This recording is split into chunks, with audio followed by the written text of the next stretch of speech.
friends, how are you all doing? Welcome or welcome back to my channel, Mystic Magic. In today's video, we are going to be getting to know your soulmate. I am so excited, you guys. I also have a part 2 for this video planned in mind, so I mean, I ain't gonna tell you what it is.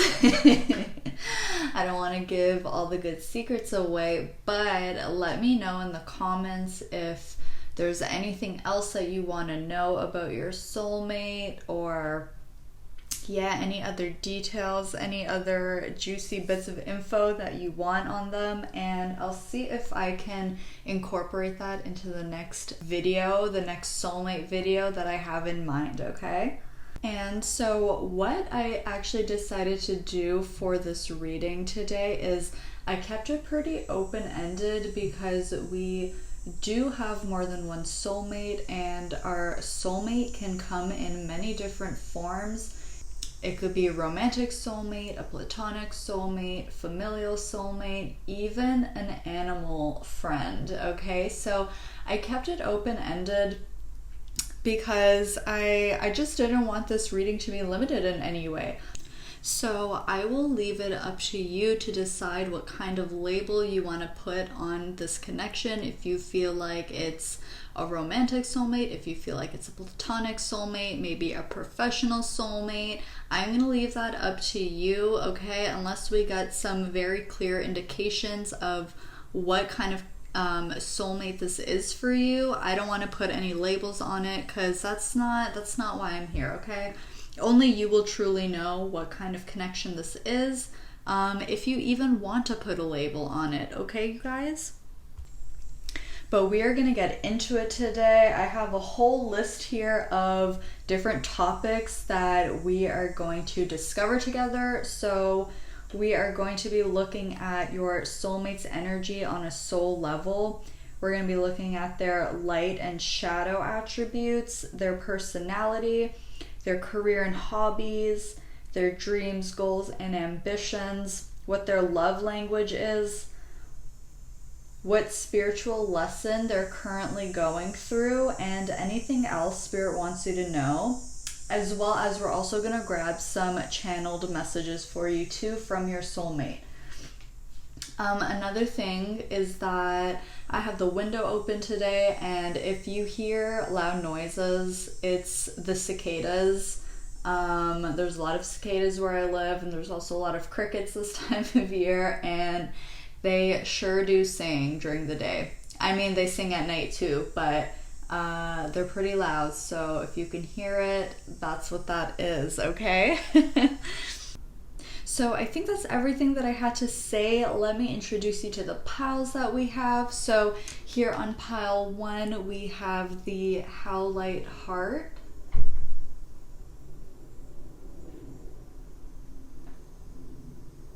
On pile number 2, we have some rose quartz.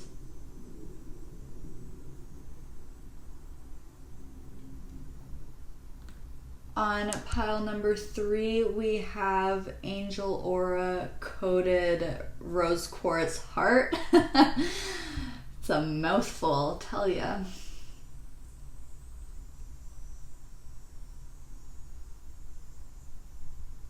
Okay, and finally here on pile number 4, we have this big Lepidolite baby.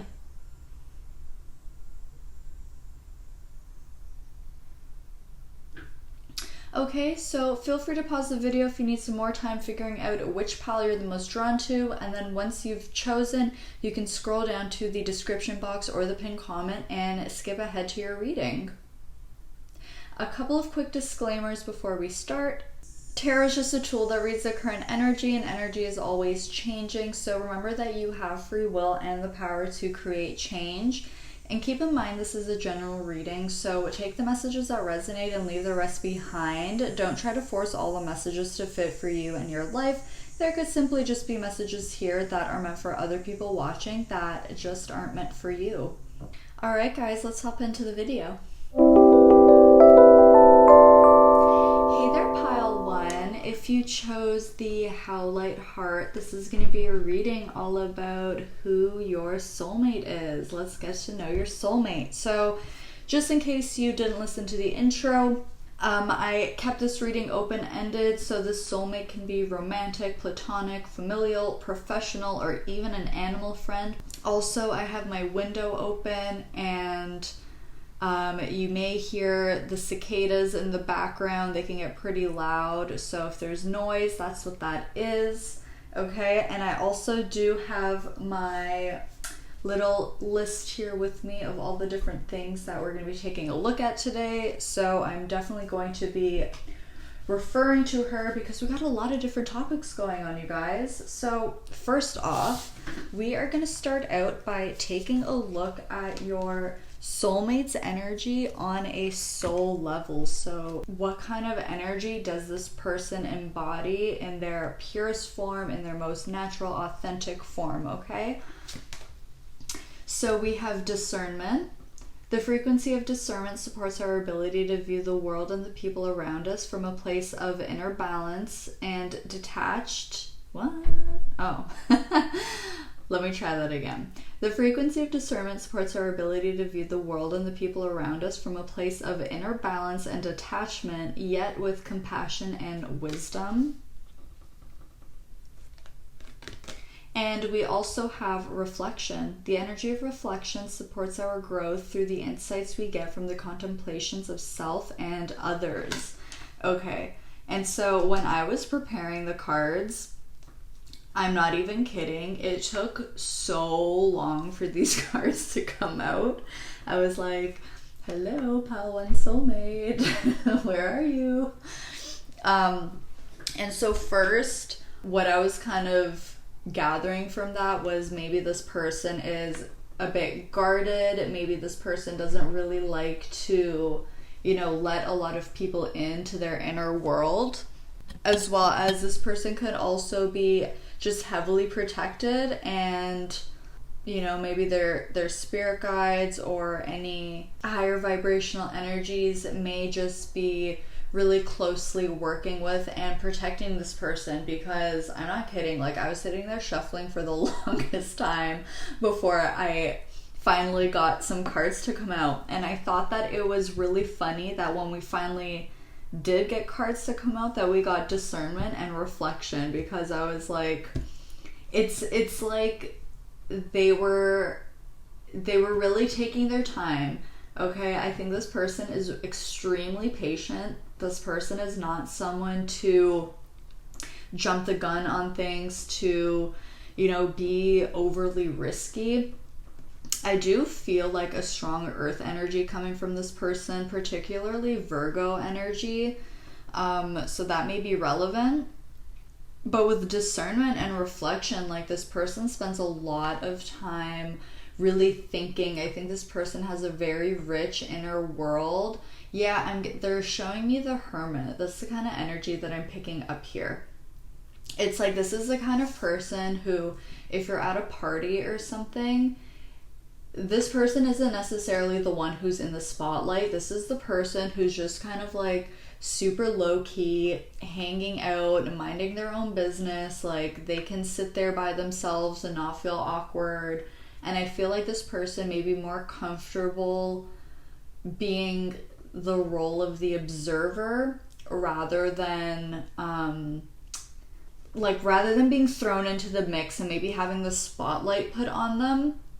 So I do feel like this person is also more introverted in that sense, but I also think that this person is highly intellectual. So now they're showing me the King of Swords. And with discernment and reflection, like, yeah, I'm getting this like kind of serious energy, like Saturn energy. So Capricorn, Aquarius could be relevant here as well.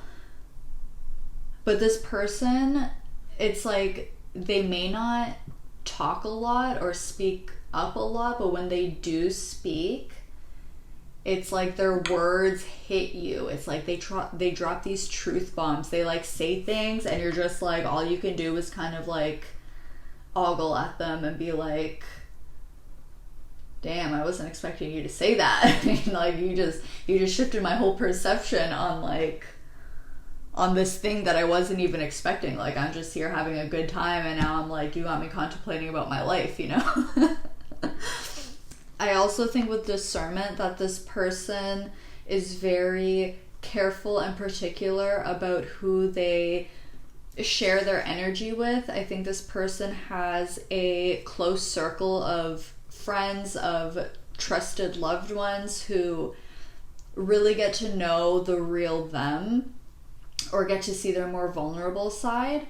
I feel like they don't let people in easily, and it's because they're very discerning. They're like, look, I know what I bring to the table, and I want to make sure that, you know, you got the energy that I'm looking for. You know, I'm not just going to bring anyone into my circle. I'm not just going to trust anyone. It's like there's a vetting process. This is kind of what I'm getting. And something else that I'm picking up here is that this person seems very, like, mature as well. So they could be mature for their age if they're, like, biologically younger, or this person is just really mature. I'm also seeing there's a huge dragonfly that's kind of like chilling, flying around in my line of sight outside of my window. So again, it's making me think of the mind being really intellectual, being extremely intelligent and smart, and like also maybe even philosophical with this reflection card here. I think this person spends a lot of time thinking about, you know, their goals, their ambitions, where they want to be, where they're going in the future. I think they reflect on the past and on past experiences, but not in like a negative way where they're just like ruminating on the past, but it's like, I feel like this person reflects on past experiences to really gain wisdom, and to it's like thinking on past experiences and being like, okay, how can I do better next time? How can I be better? How can I improve this? Like, you know, what made me react this way? What made me say that? Like, I don't know. This person just really likes to think. They're in their head a lot. And that could be to their detriment. We'll see when we take a look at their light and shadow attributes. But we also have the angel number 33 here. So I'm also getting that this could be a synchronicity that you see a lot as this person kind of comes into your life. Because it's going to be different for everyone. Like, some of you may already know this person, you may already have a connection with this person, or this person may not be in your life yet. So I'm getting that 33 could be a synchronicity that you'll see when this person kind of comes into your life. But again, like, 3 is the number of growth and expansion, and I feel like, yeah, I'm almost getting like genius vibes. Like, I keep being taken back to like Aquarius energy, that Virgo energy, thinking a lot, reflecting, working, wanting to improve. Okay, wow, really interesting. And this person, their energy feels really solid and reliable. Like, this doesn't feel like a flaky person. This doesn't feel like the kind of person that will just tell you what you want to hear. I think this person is really honest, because there's so much blue here. So I feel like this person, even though I said they feel more introverted and they may not always, you know, just be talking for the sake of talking, but I think this person has a really well developed throat chakra, because they reflect a lot. I feel like this person may write a lot. Like, I'm hearing dissertation. So I don't know if this person is like a teacher or a student, like going through higher education or something like that. But I'm feeling like, yeah, thinking, writing, speaking, communicating, sharing thoughts is something that is actually really important to this person and plays a really big role in their life. Okay. Wow. Let's keep moving along. We are next going to take a look at This first card will represent their light attributes, and then the second card is going to represent their shadow. So for their light attribute, we have the fish. And for the shadow attribute, we have the rabbit. Okay.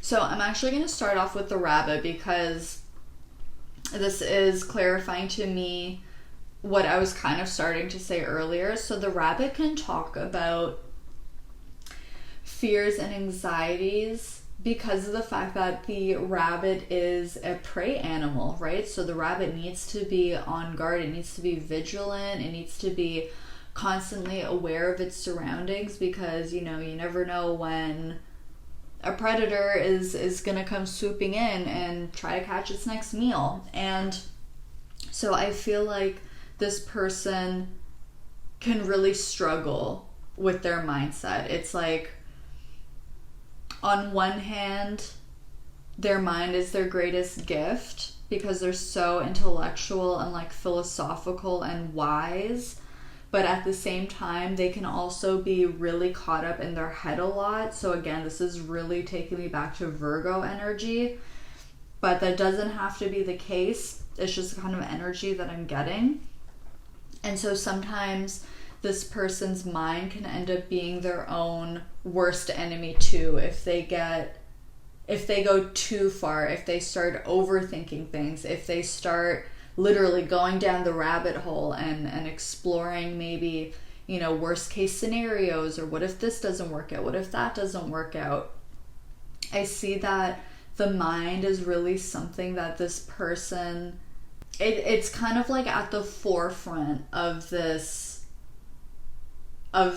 incarnation, of this lifetime. It's like this person, I mean, we'll be getting into what their current spiritual lesson is, but I feel like in an overall sense, it's like learning to control the mind, or learning how to make the mind work for you rather than, you know, you suffering because of the mind. I really hope that makes sense. But something else that I'm getting with this reflection card in the rabbit, we have all these orange colors here, these like really rich orange colors, as well as with the blue and the fish.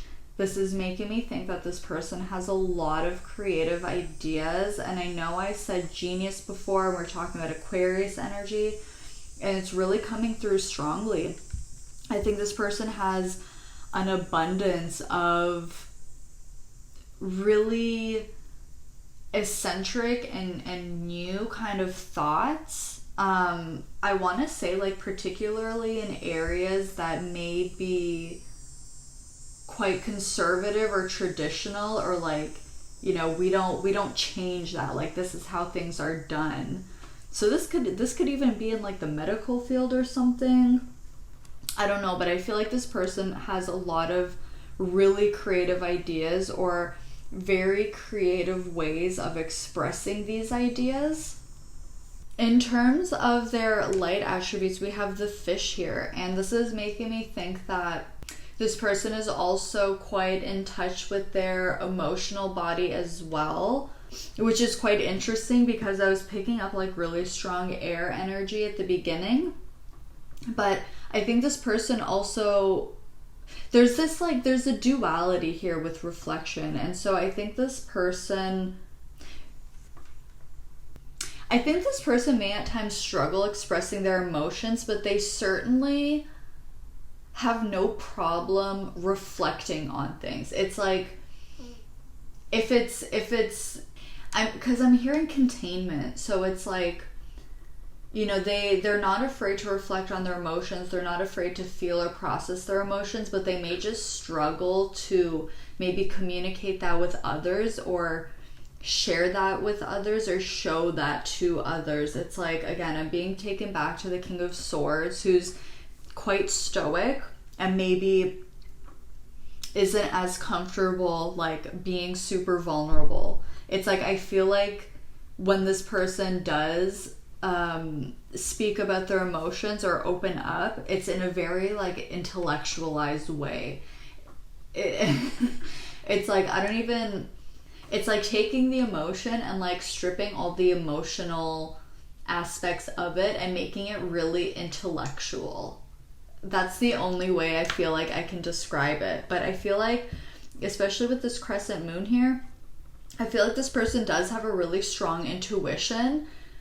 They just may not actually recognize that that's their intuition. To them, they might just be like, yeah, you know, like I'm pretty intellectual, I'm pretty smart, you know, I've had a great education, and so all of these ideas that I have, I associate with my intellectual capacity.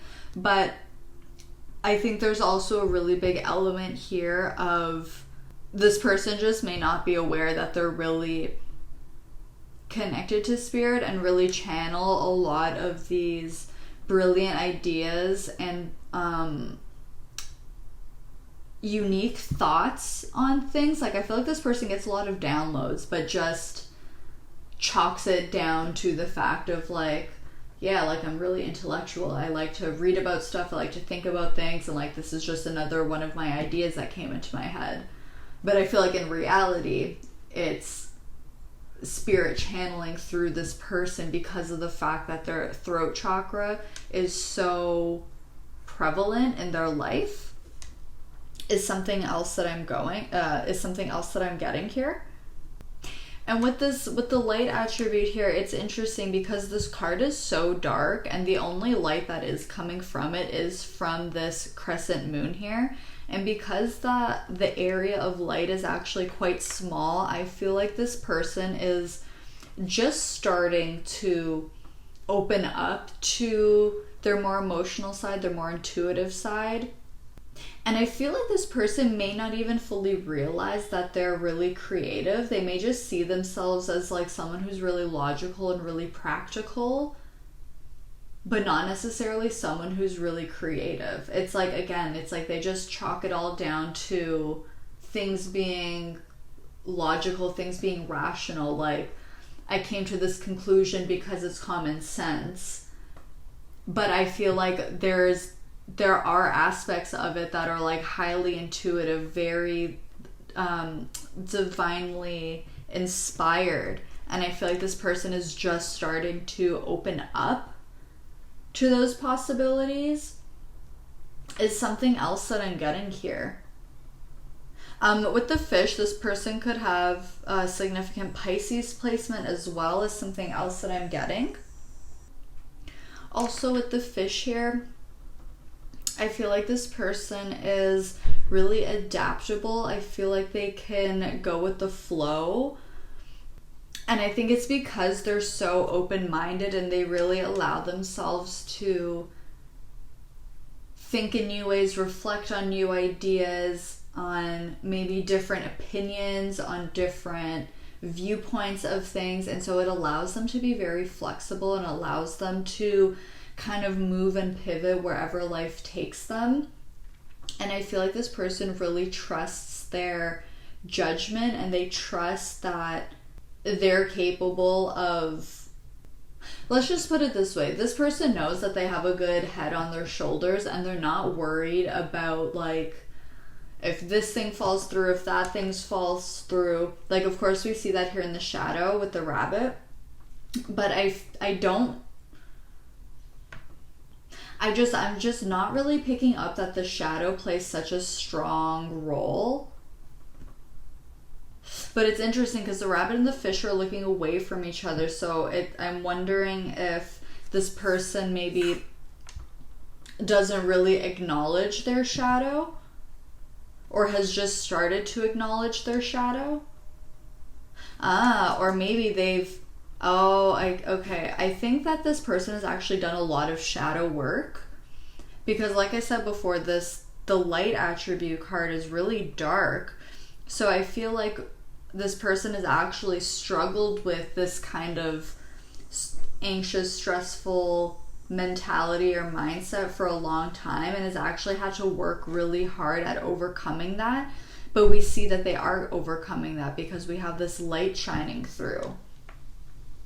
So it's definitely something that I think they still struggle with time to time, but I also feel like they've come so far from where they once used to be that it's just not as, it's like even if those anxious thoughts come up, it's like this person seems so experienced in this area that they're like, okay, like I can recognize that I'm having these anxious thoughts about this thing, and so, you know, I'm going to validate them, I'm going to accept that it's happening, I'm not going to resist it or push it away, and I'm also not going to, what's the word?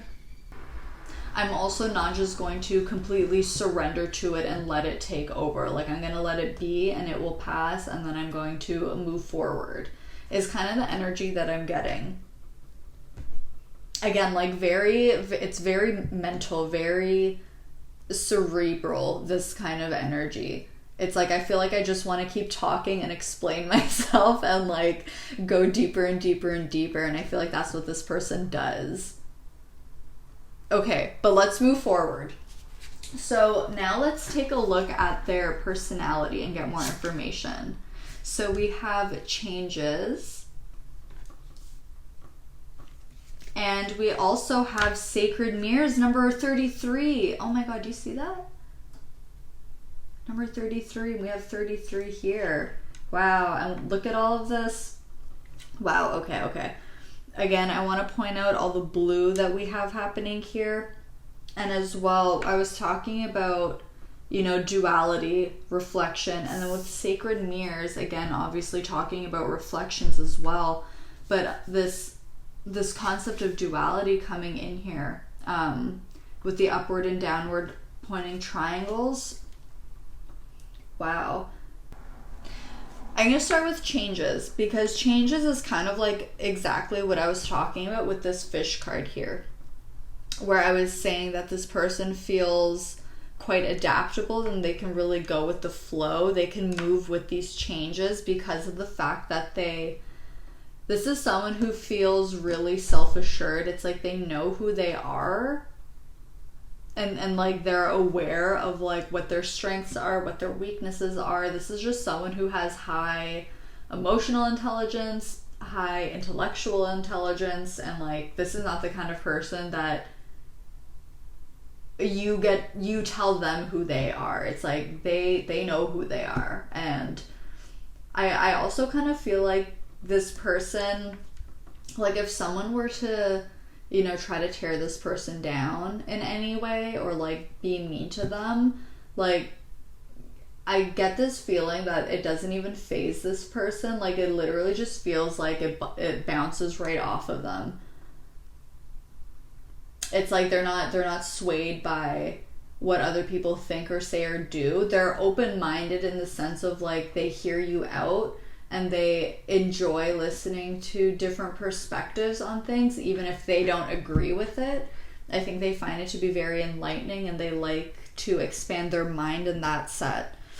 And so I feel like this person has had to cope with a lot of changes in their life, and because of that, it's also made them more comfortable with change. Of course, the more that we experience something, the more comfortable that we are with it. And so it's like, I'm almost, you know what it feels like? It's like almost like this person is the eye of the storm, and it's like very stable and secure right in the center. And then it's like there could be chaos or changes happening around this person, but it doesn't shake the core. Like it doesn't shake them, it doesn't break them, it doesn't change them. It's like they're still them at the end of the day, no matter what changes are happening. And like I'm so shook that we have this Sacred Mirrors card coming up with reflection, because that's just crazy. That's just crazy to me. This never gets old, this feeling of magic. I love it. But with Sacred Mirrors, I feel like this person is learning how to balance their masculine and feminine energies, learning how to balance their emotions and their intellect. And okay, so I was just my mind went on a bit of a tangent because I was thinking about how the number 3 is related to Jupiter. And Jupiter is a planet of expansions and blessings and karma. And so the gift that this person came here with is their mind and their ability to share or communicate their thoughts. And this is something that we talked about before.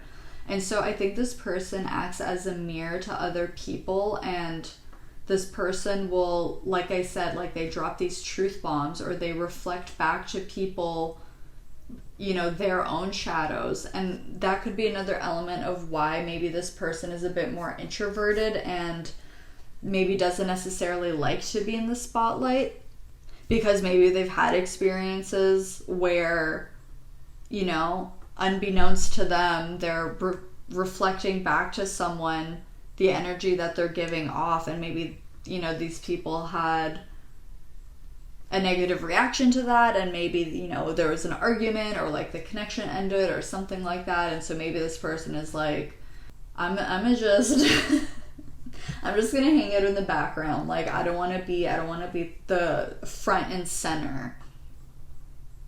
It's, you know what I get also from this person? This isn't the kind of person who cares about being famous. They just want to be like well respected in their industry or something. It's like they don't care if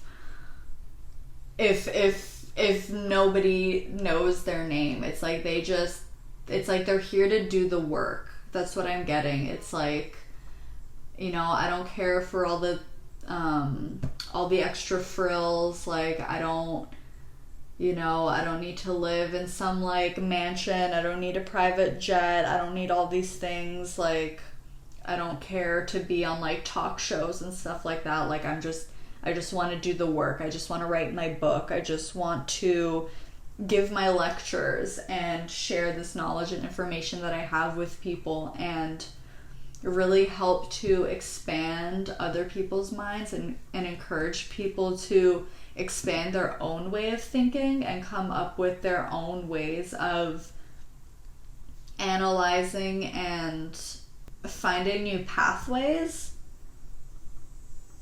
And it's interesting. Do you remember at the very beginning how I was saying it took so long for these first 2 cards to come out? And one of my first thoughts was that this person could be really protected.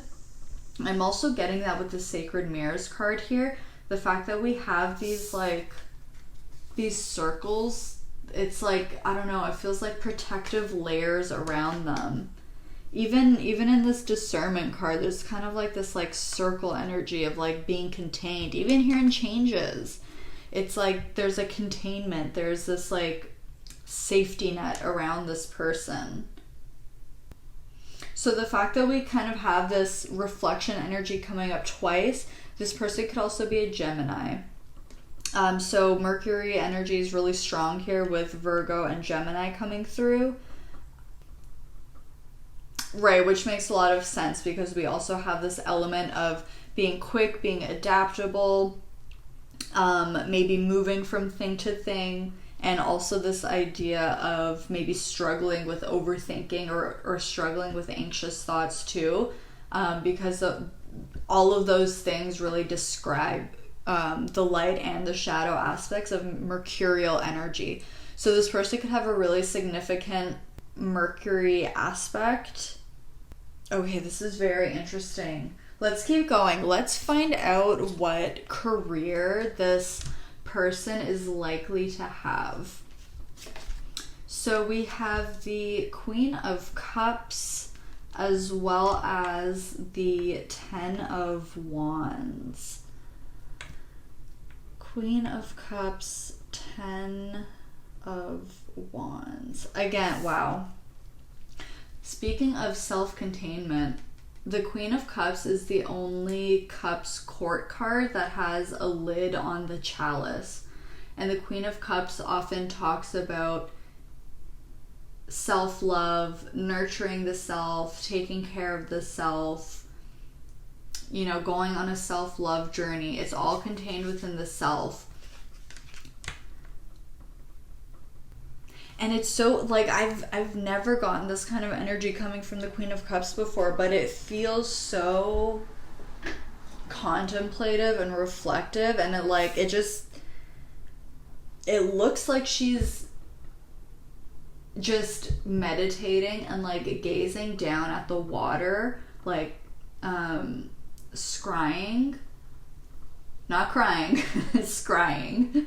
It's a form of divination where you look into a reflective surface and, you know, divine any images or messages or symbols that you see coming through. So again, this idea of, it's like what this person does for work is they dive deep. They dive deep into their emotions. They dive deep into their mind. And I almost want to say it's like they live there. And again, we have this idea of both of these people are turned away from each other. So I almost feel like this person compartmentalizes things.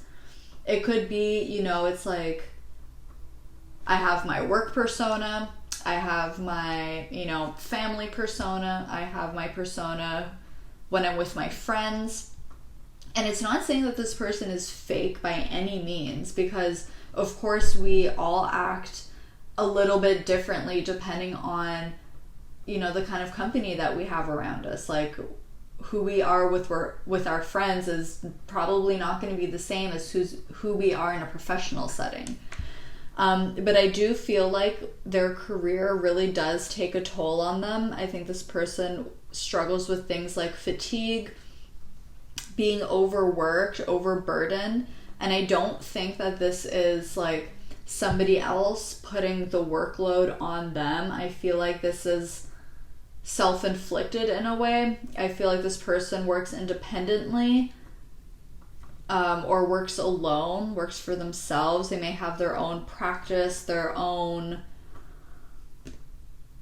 research that they do. I almost get this vibe that this person may travel to maybe different parts of the world or different parts of the country, like learning about a specific thing or researching something, maybe to write a book or give a talk or something like that.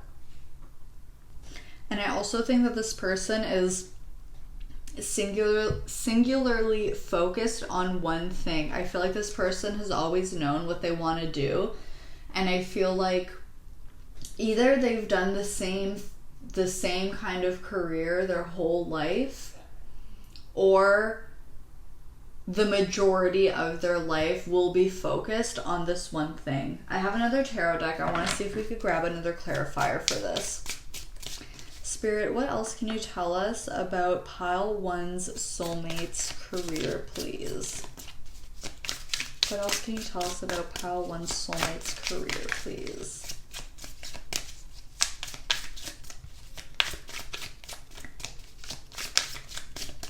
Yeah, this person feels like a lone wolf. Interesting. Right as I said that, we had the Ten of Cups coming out. And then we have the Hermit on the back of the deck. I could feel that from the beginning. Ten of Cups. Ten of Cups. Well, with the Ten of Cups, this person really loves and really enjoys what they do. I'm also getting this kind of like psychology kind of vibe coming from them. So this could have something to do with the realm of psychology or behavior, like maybe behavioral dynamics, maybe, or like psychology. Is that what I said? I think I said psychology. I don't know. I just totally went blank for a second. But psychology is the kind of vibe that I'm getting here. Or like a psychoanalyst, maybe, is something else that I'm getting. Something in that realm, like observing how people interact with each other, observing relationship dynamics. This could even be maybe like a therapist or a social worker, or maybe a counselor of some sort.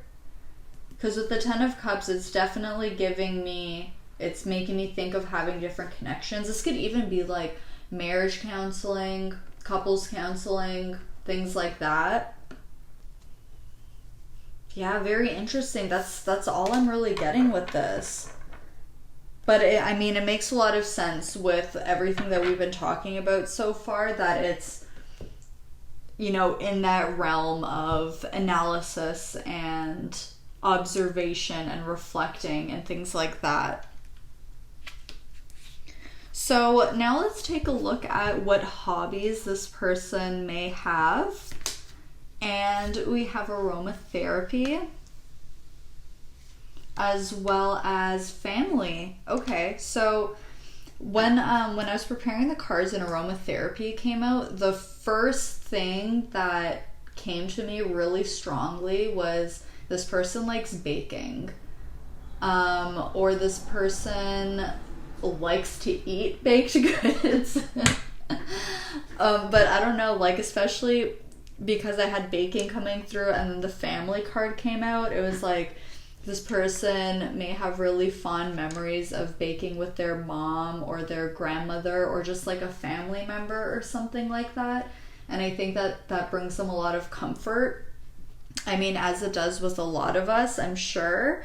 But this person, even though they seem like they're very independent, like they're fine on their own, they can handle things, they've got a good head on their shoulders, like this is not the kind of kid a parent needs to worry about, is the kind of vibe that I get. But at the same time, this person really values their family or the connections that they have in their life and really enjoys spending time with them, even if that doesn't happen often. Because I feel like this isn't the kind of person where it's like, okay, I'm gonna go, like every single week to my parents' house to have dinner with them and hang out and like see my family and do all this stuff. I feel like it's like this person really throws themselves into their work and is busy with what they're doing, and then like, when they can come around, they do come around and really enjoy spending that quality time with their family. Okay, so actually I think I'm going to put these like that. And again, like I'm noticing we have 3, we have 23 here. So this person could be born in March, or they could be born on the 3rd day of the month, is something else that I'm getting. But of course that doesn't have to be the case. It's just something that's coming to mind. But now we're going to take a look at this person's dreams, goals, and ambitions that they have. So we have freedom. Again, more of that air energy with the birds. And then we also have, wow, we have the Queen of Cups again. And we also have, wow, we have the Queen of Swords. Wow. Something that this person really wants to be able to accomplish in this lifetime is being able to express themselves freely. Being able to express themselves emotionally and intellectually. I'm so shocked right now. Like, wow, this ties in so well to what we've been talking about, you guys. The Queen of Cups and the Queen of Swords. This is crazy. And we have water and air energy from the beginning too. Yeah, and this idea of balance, duality. This person really wants to just be able to speak their mind, speak what's on their heart, not feel paralyzed or held back in any way when it comes to any form of communication. So maybe, this person, let's say, typically just writes books or writes papers because, it's quite solitary. They don't have to really talk to people or interact. They could just like sit and do their own thing. But maybe one of their dreams or goals is to,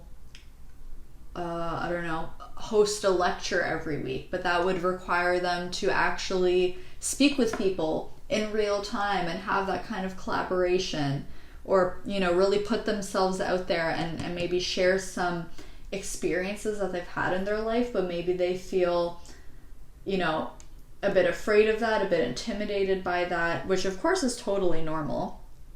But I see that that's something that they could struggle with. And so one thing that they really want to accomplish is this idea of just being able to be free, of not being held back by any fears, not be held back by, you know, feeling like they can't be vulnerable or, you know, say what they need to say. Whether this is a situation where they need to stand up for themselves and defend themselves, or if this is a situation where it's like, you know, they want to tell somebody that they love them, but they've never said those words before. It's like they just want to be free to be able to express themselves in whatever way they need to express themselves in that moment. That's really something that I'm getting here. Okay.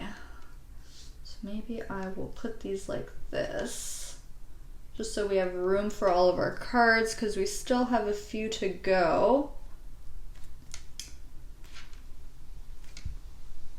Alrighty.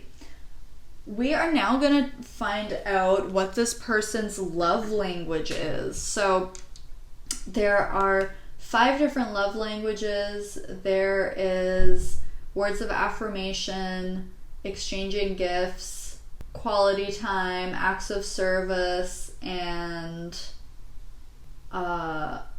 is it physical touch? Oh my god, I can't even remember now. I'm going to look it up.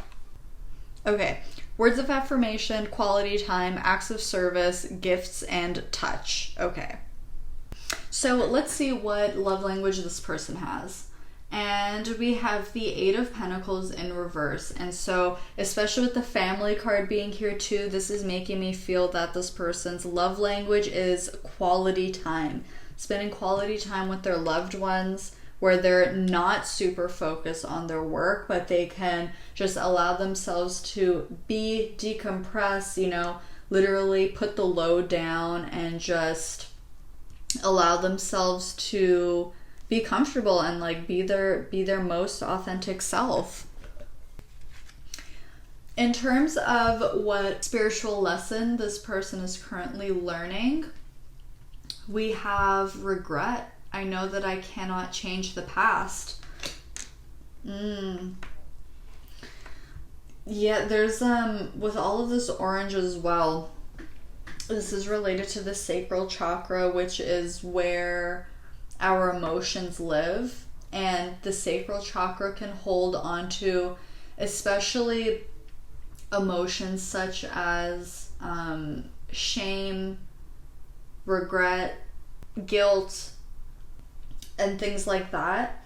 So I feel like this person is really right now working through kind of processing those kinds of feelings or any experiences that bring on those types of feelings. So clearly we can see that there's something that has happened in the past with this person that is still weighing heavy on their mind, on their heart. And this is something that they're really trying to work through right now. I'm kind of curious. I want to see, Spirit, what spiritual lesson is Pile 1 soulmate currently learning, please? Can you clarify this regret card?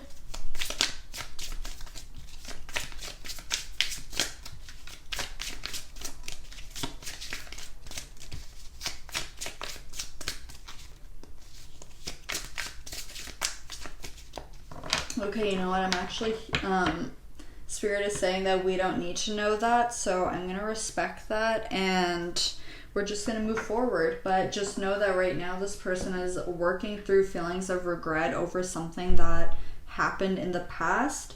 Now, this could be something that they had control over or maybe didn't have control over, but either way, there's a lot of processing and releasing that's going on within their sacral chakra right now.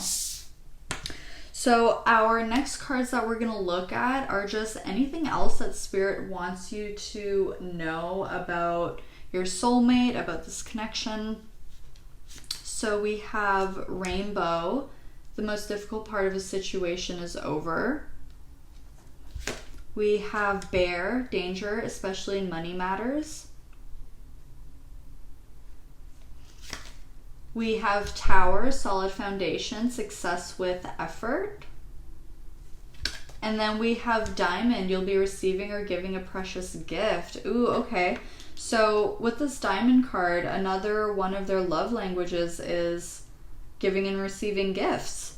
And I gotta say, with this Diamond here, if you're already with this person or know who this person is, I'm seeing an engagement in the cards for you.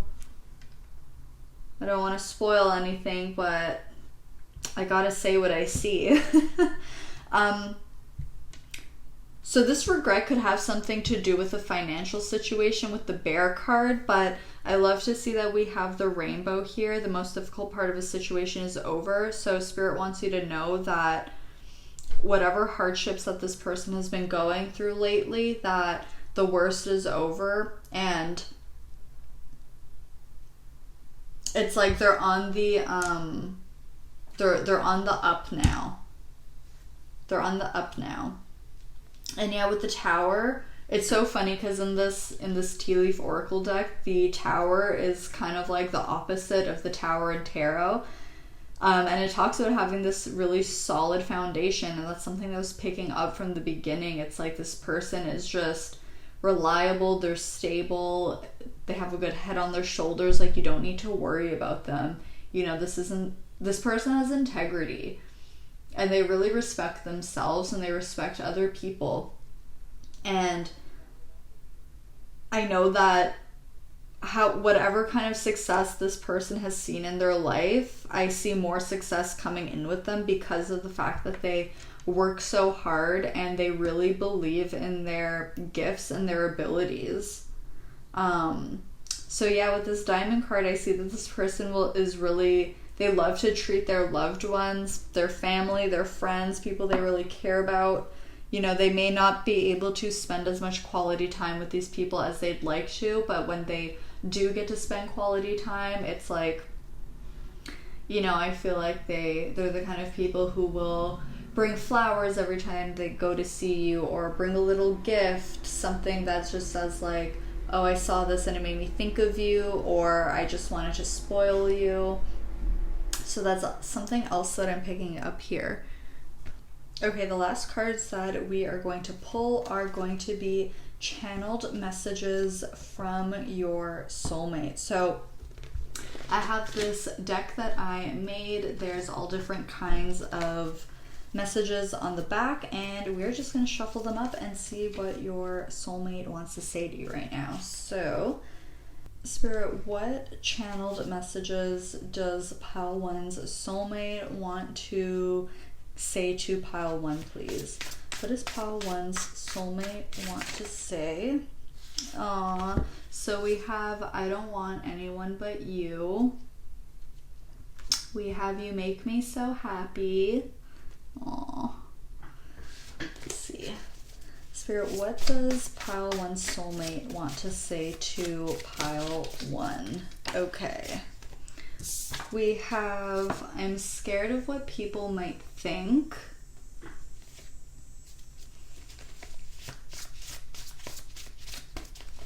What else? Okay, we also have, I'm losing sleep.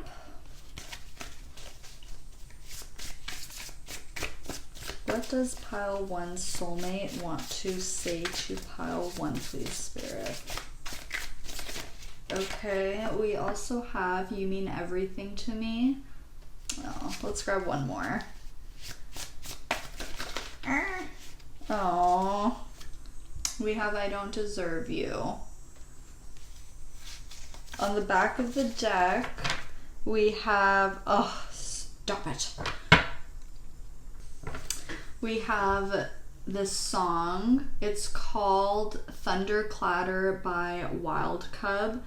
And so the card says, I hear it all in the center of my heart. You're the love of my life, the love of my life. So I'm gonna put the title of the song up on the screen if you want to go listen to it. It's a really, really cute song. I really like it a lot. But Pile 1, this is everything that I'm seeing for you. Please let me know in the comments how this video resonated for you. I would love to hear your thoughts. Thank you so much for letting me read for you today. I love you so, so much, and I'll see you all in my next video. Bye, friends! Hey there, Pile 2. If you chose the Rose Quartz, this is going to be a reading all about who your soulmate is. Let's get to know who your soulmate is. So let's just get on straight into it, starting off with this person's energy on a soul level. So we have belief. The frequency of belief supports our sense of self-worth based on our gifts and talents and a strong connection to source. And we have romantic love. The frequency of romantic love supports our experience to know ourselves through the reflection of a conscious lover. Okay, so we have the Rose Quartz and we have romantic love. This person has such a big heart, you guys. This person just has, I feel like this person has a really pure kind of childlike energy, like a very pure heart, very, very caring, very generous, very loyal, very loving, very compassionate and patient and like empathetic. I feel like this is the kind of person that really wants to take care of you or just take care of people that they love, people that they care about. And with belief here, it's so beautiful because this person, like just on a soul level, they not only believe in themselves and their own talents and capabilities, but they're also, I feel like this person is such a hype man or a cheerleader for everyone else. I feel like this person is really inspirational and motivational, and I feel like this is the kind of person where if you're feeling down and out or if you're feeling defeated and you go talk to this person, like this person will just make you feel like anything is possible. It's like, again, that childlike quality of anything is possible. You know, the limit doesn't exist. There are no limits. We can create anything that we want to. We can make anything happen. And so I feel like this person also has a really strong connection to source and is actually quite good at manifesting, especially with the number 11 being here. I'm also getting this message of this person is a really good friend, because 11 is making me think of the 11th house, which does talk about our friendships and community and things like that. So I feel like this person is really at the center of their circle. They're really at the center of their community, or they're the glue that like holds everything together. This person is definitely a hopeless romantic, and because we do have the romantic love coming out, oh my god, I can't even talk. Especially because we have the romantic love card coming out here, I do feel like this is a romantic soulmate for you all. And I also feel like this person is just such a light. This person also really has like a really strong aura. It's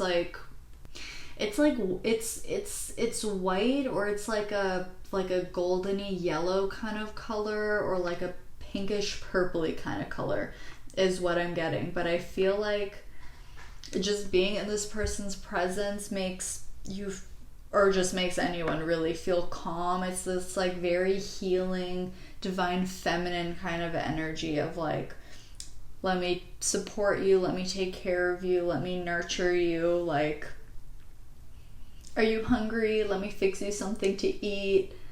You know, what do you need? How can I help you? It's just like, I get that kind of energy. This person just loves to help. This person loves to be in service. And this person, I'm getting Libra energy as well, of like, not necessarily people pleasing, but it's like just wanting to make sure that everyone is good.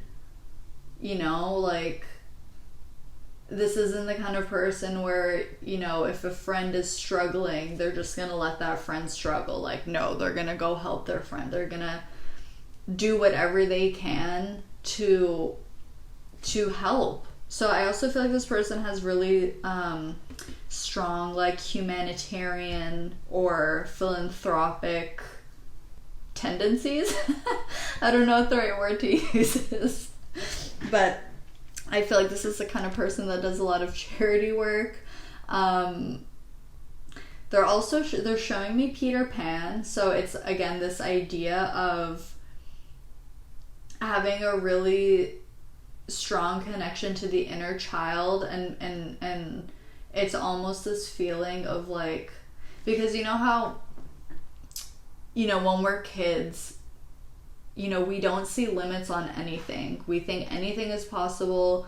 We are, you know, lighthearted and fun and adventurous and like to explore and are curious and things like that. And for a lot of us, as we get older, we become really disconnected from that, and we become very serious, and it's all about, you know, working, job, marriage, family, like, life happens, right? And a lot of the times we lose that connection to our inner child. But because they're showing me Peter Pan, it's like I feel like this person has never lost that. I'm not saying that it's like this person is immature or this person, you know, is never gonna grow up. I feel like this person actually is quite mature. I feel like they've been through some really difficult experiences, and that's what makes this even more beautiful, because in spite of those facts, this person still chooses to believe that love is possible, love is real, the world is a good place, the world is a beautiful place. They believe in the good of humanity. It's like any pain or trauma or hardships has not tainted this person's view on life. It has not made this person bitter. In fact, it's almost made this person even softer and even more open to love. It's almost like the more things that this person goes through, the more they want to be that source of light and love to those around them. Wow, who is this? This is so beautiful. It's kind of making me a little emotional. Wow, okay. All right. By the way, I forgot to say before we started, in case you missed the intro, I have the window open, and so if it gets loud at any point, it's probably the cicadas. They're pretty loud this time of the year, so they were singing a lot in pile 1, so if it comes through, that's what that is, okay? But let's move forward. This card here is going to represent this person's light attributes, and then this card is going to represent their shadow. So for their light, we have the firefly. Stop. Ugh. And for their shadow, ooh, okay, we have the cheetah. Very interesting. Oh, actually, okay, I see how that makes sense. All right. Let's start with the firefly, because can we just talk about this for a minute? It's like I was literally just saying, it doesn't matter how much pain or, you know, hard experiences this person goes through, they still want to be that source of light. It's like they are that candle flame in a dark room that just lights up that whole room. It's like you can't ignore this person's presence. This person is such a light. This person is highly creative as well. And it's just like, it's the kind of energy, you know, when like someone or something's really cute and you just want to put them in your pocket and keep them with you all the time, and like swaddle them in a little blanket and just hold them close because they're so precious. It's literally the kind of energy that I'm picking up from this person.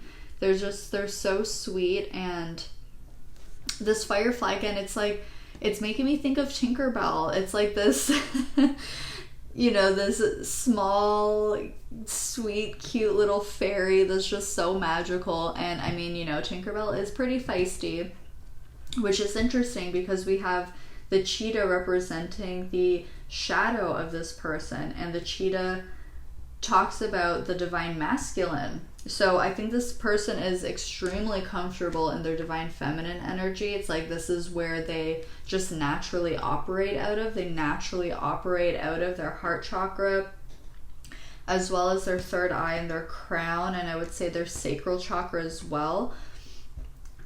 But this person may struggle with their masculine energy. They may struggle with taking actions towards things that they want to achieve. They may struggle to direct their passion and their energy towards a specific thing. It's like they believe in their capabilities, but they may be so focused on maybe healing or helping others to heal, or just are so busy shining their light that maybe they struggle to go after certain goals, or struggle to feel confident or ambitious towards achieving certain things, because maybe they feel like they really need to be in service to others. They may feel like, oh, you know, these people really need my help, or like I really need to be here focusing on this instead of doing my own thing. This person may struggle to understand their identity outside of helping others and healing. I am getting kind of like a starseed, light worker, empath, healer kind of vibe from this person here, which is like very different from pile one. Pile one was like super grounded and like very mental, and this pile feels a lot more high vibrational and like not grounded at all. So this person may not have a lot of earth energy in their chart. They may have a lot of water in their chart, is something that I'm picking up on, or air. Something else that I'm picking up with the cheetah is that this person may burn out really quickly, because I'm thinking about how cheetahs, you know, obviously they're insanely fast, but they can only run that fast for a shorter amount of distance. So it's like, oh, okay, it's like the firefly, because the firefly also, even though it shines this light, it can't sustain that for a long time. You know, it kind of flickers and then it's gone. It's fleeting. So there's something about this person's energy that is quite fleeting. It's not something that's just constantly flowing. It's like they're showing me like a sink faucet, and it's, you know, when you open it, the water's just flowing, okay? It's not like that. It's like someone is just like opening it and then closing it, and then opening it and closing it, and it's like it comes out in bursts. So I feel like this, this person is definitely empathic, because they need a lot of time by themselves to recuperate, rejuvenate, and replenish their energy. And they may struggle with that, because I think they just constantly want to be on, and they constantly want to be helping, healing, doing this, doing that, you know, spreading their love, spreading their light, but they can't be on all the time. They can't be doing that all the time with this masculine energy here. And so they may struggle with that, is something that I'm picking up on. And one other thing that I'm getting here with the cheetah is that this person, because they feel so humanitarian and so connected to community or the collective, this person may struggle with personal goals or personal dreams, like things that they want to do outside of helping the collective. You know, like this person may have goals such as like,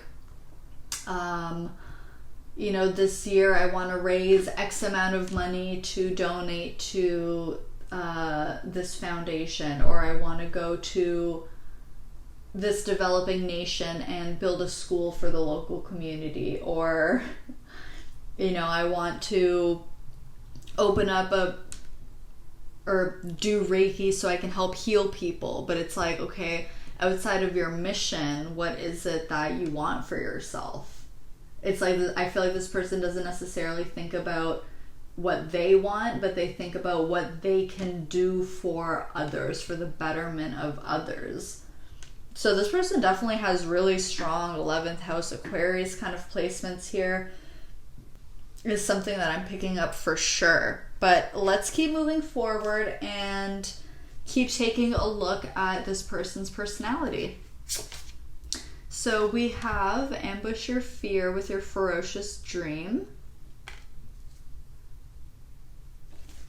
And we also have choose who you are becoming. Yeah.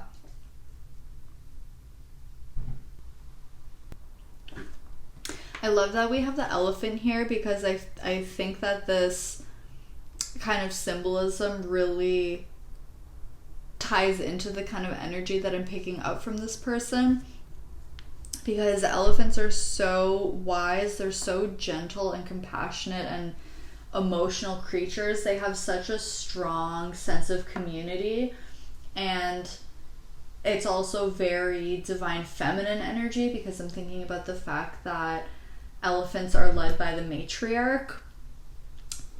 And like this card says, ambush fear with your ferocious dream. It's like, I feel like this person really just encourages people to go after their dreams. This person really helps people to see the light in the darkness, to see the light at the end of the tunnel, that they don't need to feel so confined, that they don't need to feel fear about chasing their dreams, that they're not going to fail. They can actually make it happen. And I feel like this person has just inspired so many people in big and little ways. It's like, you know, some people may have chosen a completely different path in life because of having a conversation with this person. You know what I mean? Or something that this person said had completely shifted someone's mindset, and as a result really shifted, you know, the course of this person's life. It's like, that's what I'm picking up. It's like this person is so gentle but comes with such an impact that after the fact people are like, what even just happened? Like, what just happened? I don't even understand. Like, this person just said, like, you know, just talk to me for like 2 minutes, and all of a sudden I feel like I'm unstoppable. I feel like quitting this job that I'm miserable at and like going after my dream. Like, how is this even possible that I feel this way right now? And this person has a lot of willpower, because this card here is making me think of the Chariot. And it's kind of like this cheetah energy. It's like, once this person is able to integrate their shadow, it's like they really feel like such an unstoppable force. With the cheetah and associating this to the Chariot, it's like full steam ahead. I've picked my direction that I'm going in, and combining the intuition and creative ideas of the divine feminine with the action and direction of the divine masculine, and having those come together is like a really big unstoppable force, because you have your course of direction and you have the momentum that pushes you forward. So it's like, this is what this person does for other people, and I feel like they will get to this point where they're able to do that for themselves, and either set goals or accomplish goals or accomplish things that are just for them too. I think that's something that they're going to be dealing with in this lifetime. We'll see later on, because we'll be taking a look at what spiritual lesson they're learning currently. But I feel like that's a really big theme here, because it's like I'm trying to channel their energy, and I am, but I keep picking up on like, it's like this collective mission. This mission keeps coming through and really being highlighted. So it's like, yeah, choose who you are becoming. It's like their soul literally decided that they were going to be this type of person before they came here. Like, they're so focused on their mission. It's like they are their mission. And we also have the third eye / crown chakra really being highlighted here with this ambush fear with your ferocious dream. And all these purples and pinks, even with the green here, this is related to the heart chakra. And it's like, I feel like this person really just channels words of wisdom and encouragement from, like, literally straight from source to other people. And they help other people get on track with their own mission too. Wow. Okay, now let's see what this person may do as a career. So we have the 5 of Cups, and we also have the Devil. Yeah, literally freeing people from this idea that they're stuck, that they're trapped, that they're like without or lacking something. It's like, something else that I'm getting is that this person may do some kind of like social work or therapy related to maybe people coming out of toxic or abusive relationships or something like that. Like some kind of like a social worker or something specifically about those types of scenarios. But it's like again, it's like helping people to see the light. Like, people are focusing on what they've lost, what they don't have, what's lacking, what they're attached to, what they're afraid of. And this person is literally helping them to turn things around. Look in this completely different direction and see what's been standing right behind them this whole time. They really help people to look within and liberate themselves. Let's see. Spirit, what else can you tell us about Pile 2's soulmates career, please? What is Pile 2's soulmates career likely to be? Okay, so we have the Queen of Pentacles. And on the back of the deck, we have the Queen of Cups. Yeah, again, this like super feminine, nurturing energy coming through. What's this? And then, yeah, I split the deck and we have the 5 of Pentacles. It's like helping people come from nothing to something. It's like helping people to make something of themselves. Helping people to choose who they want to become. Almost being this like mother figure, matriarch type. Even if like this person doesn't have to be a female, this person can just have strong feminine energy. But there's so much like compassion and nurturing energy. I really do feel like this could be counseling in some way. Or something to do with children also.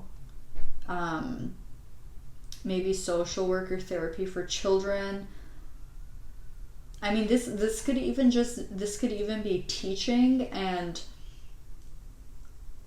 through teaching kids or even young adults, really trying to open them up and view things outside of maybe what society's been teaching us or outside of what the culture's been teaching us, and help them to believe in themselves, see more possibilities for themselves, and to teach people that you know, your circumstances don't define you, and you can choose who you want to be. You don't have to feel stuck or feel controlled that you can only be one thing, or you can only be this one way. It's like you're free to choose something else.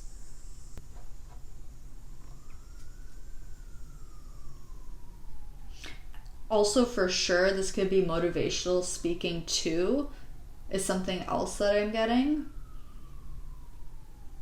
Or I'm also hearing like women's shelters and things like that. So again, like this person could literally like have their own charity or work at a non-profit organization or something like that as well, is something that I'm getting. Wow, look at that. Isn't that interesting? It's just... So, on the Devil card, like, those look like grapes. And then we literally have the Queen of Pentacles here, holding grapes. So it's like, literally teaching people that you can create your own abundance. You don't have to feel... Yeah, this really feels like people coming out of abusive relationships, or something, like helping women, helping children. This could even be like child protective services, CPS, or something to that effect. Wow, okay.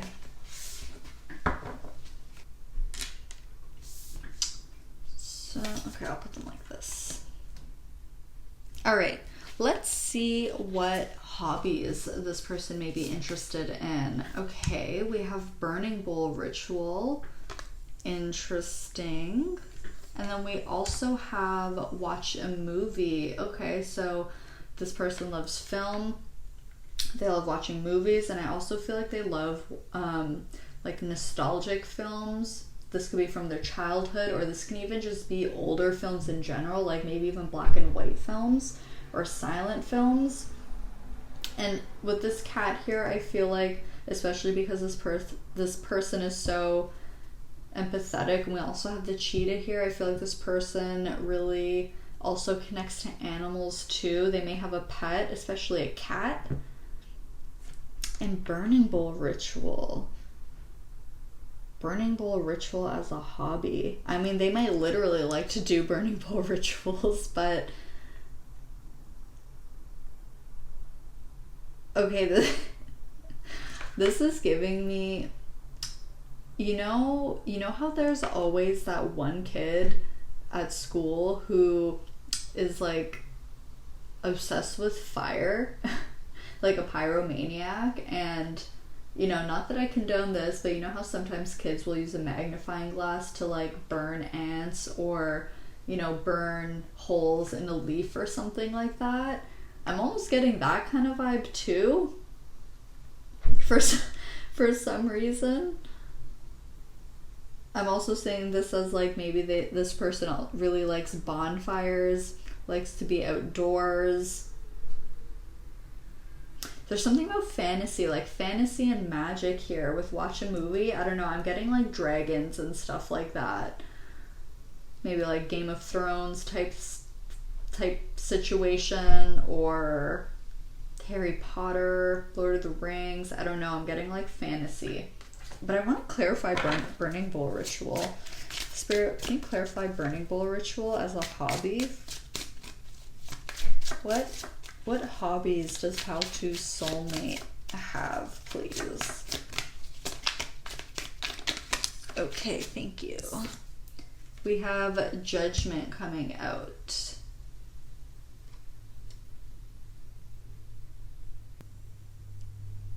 Wow, okay, I just got a really interesting message. So, wow, stop it.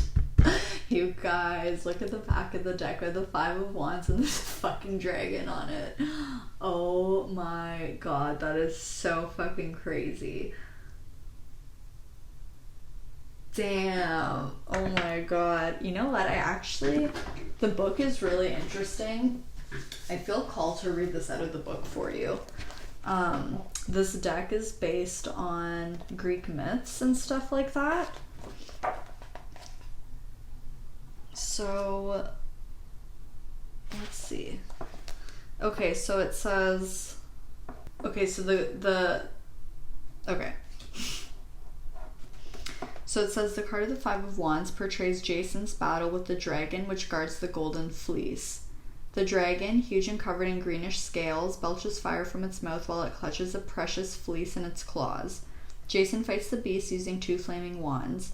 Beside him stands his lover and helper, the sorceress Medea, daughter of King Aedes of Colchis, in whose possession the fleece has lain. She's beautiful and black-haired, garbed in a flame-colored gown and carrying 3 flaming wands.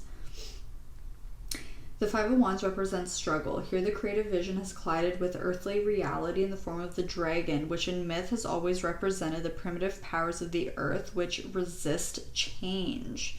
The problem of accommodating limitations of practical life and the limitations of one's own regressive inertia is the greatest challenge to any individual wishing to express the power of his or her creative imagination in actual life. Whether this dragon takes the form of money troubles, shortage of funds, cash flow problems, or insufficient skills where the individual must do further study or training to master a craft, or the difficulty of a protesting body through fatigue, oh my god, y'all, or illness, where we have driven ourselves too hard while in the impatient grip of the vision, or the dilemma of adjusting the vision to the prevailing market, which is inevitably too conservative, cautious, or underappreciative. Wow. This card symbolizes trouble on the concrete level. These troubles often coincide with, are caused by, or themselves cause fear of failure and a deep apathy, which in themselves are also part of the image of the dragon. But the dragon must be fought or Jason cannot have the fleece, and the obstacles which arise in the course of creative work, inner or outer, cannot be avoided. The imagination will inevitably collide with the resistance of reality, and somehow the two must be accommodated. The figure of Medea, the sorceress, is necessary to Jason. Without her, his vision and courage would be insufficient. She knows how to find the dragon's lair and how to overcome it. I have goosebumps right now. In some ways, she is a close cousin of the major arcana card of the High Priestess, the mysterious feminine power of the intuition and the instincts, which can be relied upon in such a crisis. Thus, the struggle embodied in the Five of Wands requires more than persistence and loyalty to a vision. It also requires a gut sense of timing and a feeling of how the laws of the material world operate. Oh my god. Okay, the last bit here that it says, on a divinatory level, the Five of Wands augurs a time of struggle where the individual must battle with the dragon of material reality to achieve the goal. Mundane matters may begin to go wrong, and more attention must be paid to the demands and limitations of concrete reality, or the individual falls into the grip of a depressive or apathetic mood. Compromises must be made while retaining the integrity of the original vision. Oh my fucking god. That was insane, okay? And something that I'm getting here from that story, because they mentioned that the sorceress Medea, who's so crucial to Jason in his whole journey, is, I feel like it's like one of you are Medea and the other one of you is Jason. I feel like this person really represents Medea because of the strong feminine energy coming through, and I feel like you, as this person's soulmate / counterpart, is like, you bring that energy of Jason. You bring that masculine energy that this person really can struggle with at times, and I feel like you help to keep this person really focused.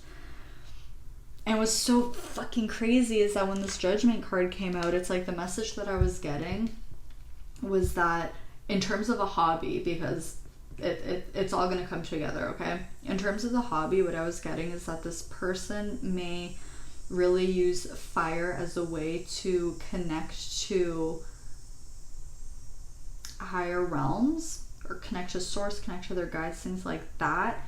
And so I also see this as like candle rituals too. So it's like I see this person, you know, setting candles or making, you know, a very safe fire to use, and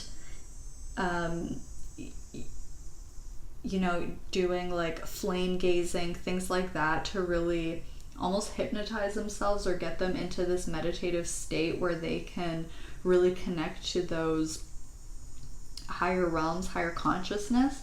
And it's like they do this as a way, like, yes, for themselves.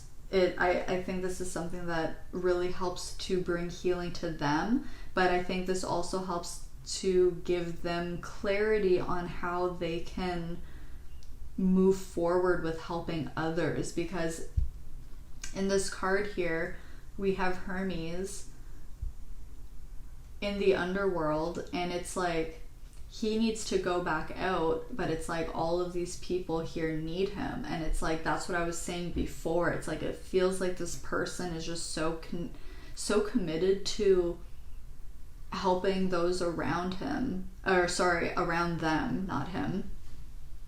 So committed to helping people around them. And if you look really closely, that's actually, there's a waterfall out there in the background, and it's actually the Empress card. I want to find it so I could show you, but I'm going to keep talking. And with that waterfall, it's like that visual that I was getting before with the sink faucet, where I was like, you know, this person may struggle with being on all the time. They may want to be on all the time. They may not want to, you know, take a break or pause what they're doing or take that time out to rejuvenate. But even like it said in the book, it's like those are struggles that come up here with the Five of Wands. So as you can see, we have the Empress card of this deck. So you see this waterfall, it's actually being shown in the background of this Judgment card here. And it's like this free-flowing energy that this person is connected to, but at the same time, this person cannot always be on and always be flowing. So I know that that was a really long tangent that's not super connected to their hobbies, but it was such a strong message that came through, and I'm like, I'm fucking shook. So again, like dragon fantasy kind of, wow. Are you I can't. I went to go cut the deck to put these cards back, and when I cut it at the High Priestess, and that's exactly what the fucking book was talking about, you guys. Holy. This person has me sweating right now. This is crazy. Okay, let's power through, because this video is already super long and I got a lot of cards to go. So let's find out what dreams and goals and ambitions this person has. So we have fulfillment. Okay, and then we have the King of Pentacles. We have the Two of Wands. And we also have the Sun. Oh.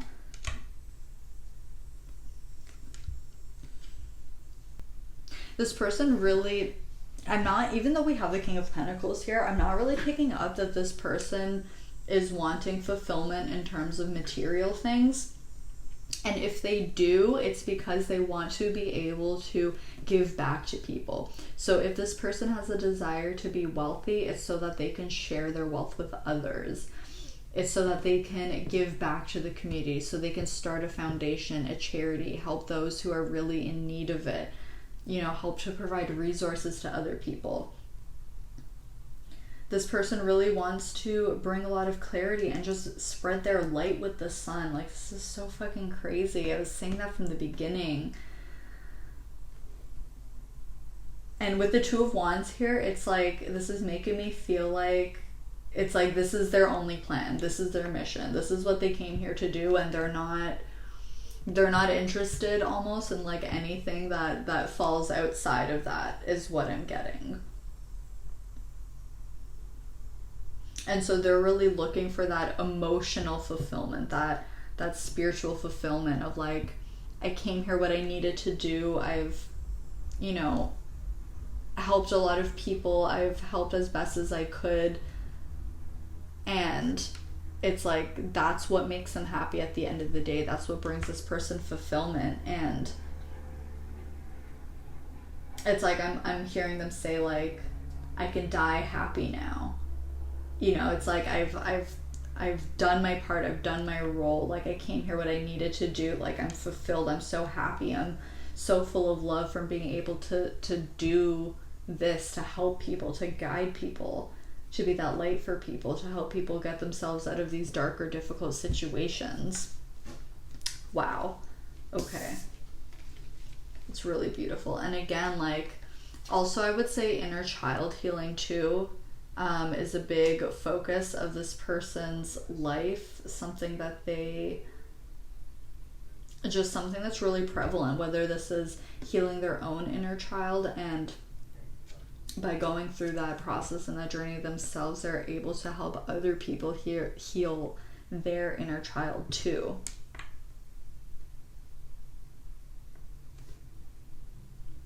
Okay, so let's move forward and see what this person's love language is. So we have the Two of Pentacles, and we have the Queen of Cups. So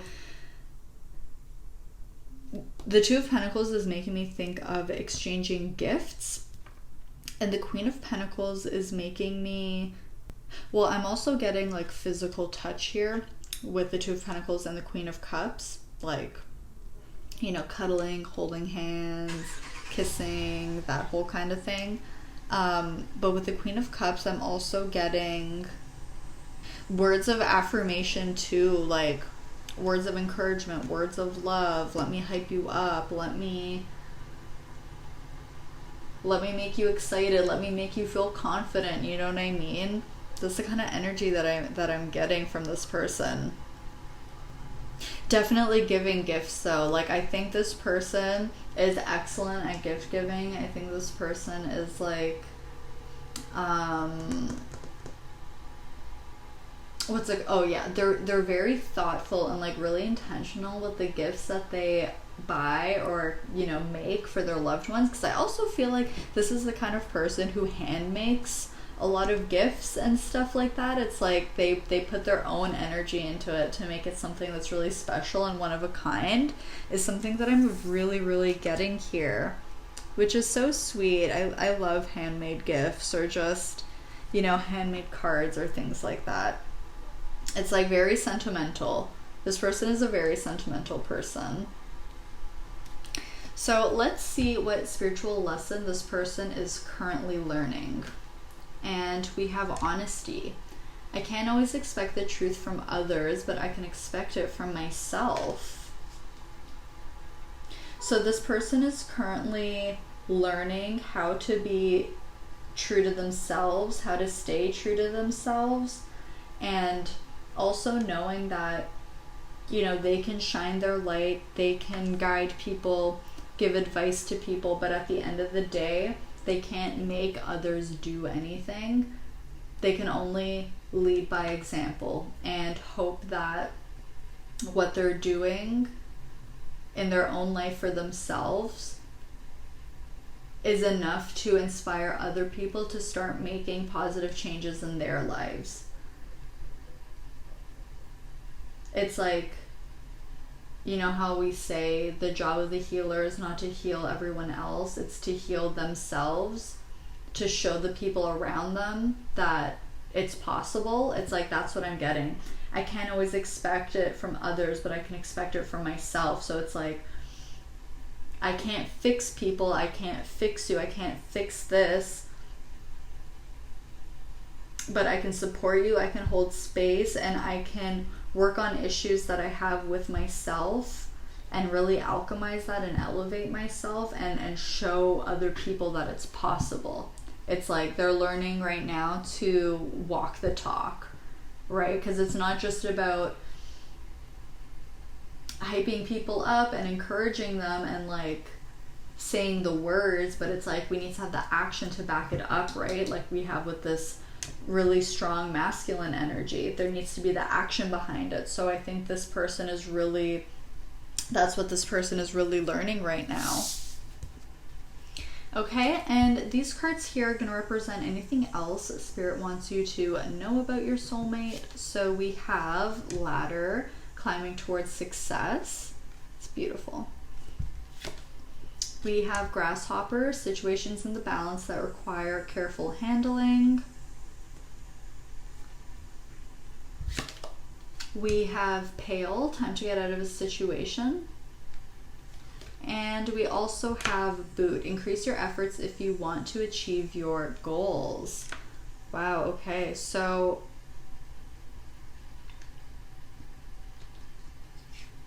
this person, what Spirit wants you to know about your soulmate right now is that your person is working really, really hard to literally elevate themselves. That's what I was just saying. Like, they're putting so much work into their own healing and trying to elevate their own circumstances so that they can be in a better position to help other people. That's like, in the most simple form, is what is like the message that I'm getting from these cards that just came through. I'm hearing that they're very steadfast, they're very focused, they're very determined to work on their mission. You know, they want to roll up their sleeves, they want to get their hands dirty. It's like, all right, let's do this. Let's change the situation. Let's change this circumstance that I'm in. Okay? And so if you already know who this person is, or this person is already in your life, Spirit is saying that right now they're in a bit of a delicate situation. And that's just something that they want you to be aware of. So if maybe this person hasn't been as active in your life as they usually are, or anything like that, it's because of this. They're working through something right now. They're trying to get themselves out of a certain kind of situation, and it really requires them to be very focused on that right now.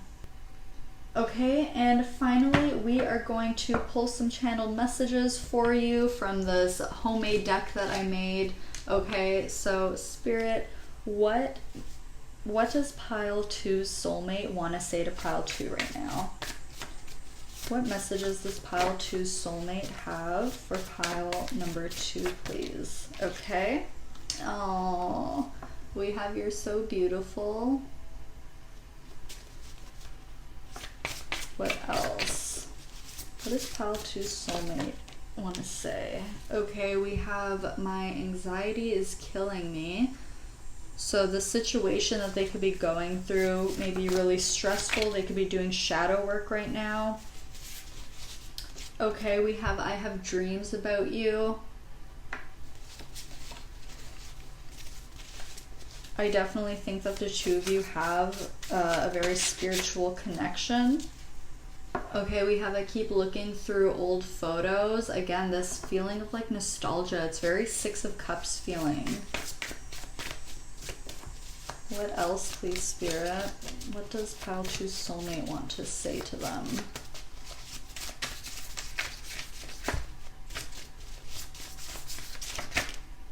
Oh, stop. We literally have soulmates coming out. Oh my god. This person knows you're their soulmate. And let's get one final card, please. What does pile 2's soulmate want to say to them? Oh my god, that flew out right now. Oh, and I love that so much. Okay. So it's a song. It's Wish You Were Here by Pink Floyd. And this card says, how I wish you were here. Oh. And on the back of the deck, we have another song. This is Losing My Religion by R.E.M. And the card says, I thought that I heard you laughing. I thought that I heard you sing. I think I thought I saw you try. So I will put both of these songs up on the screen so you can go take a listen to them, read the lyrics, see if there's extra messages in there for you. But pile 2, this is everything that I'm seeing for you. Let me know in the comments how this how this video resonated for you. I would love to hear your thoughts. Thank you so much for letting me read for you today. I love you so much. I'll see you all in my next video. Bye, friends. Hey there, pile 3. If if you chose the Angel Aura Coated Rose Quartz Heart, this is going to be a reading all about who your soulmate is. We're going to get to know your soulmate. I'm so excited.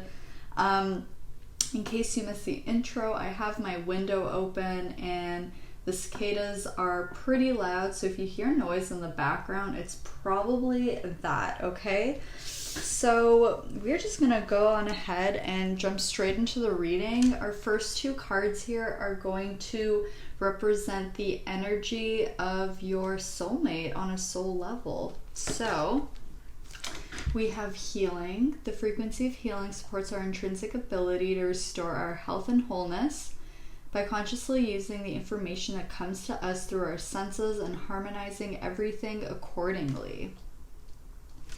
And we also have sensuality.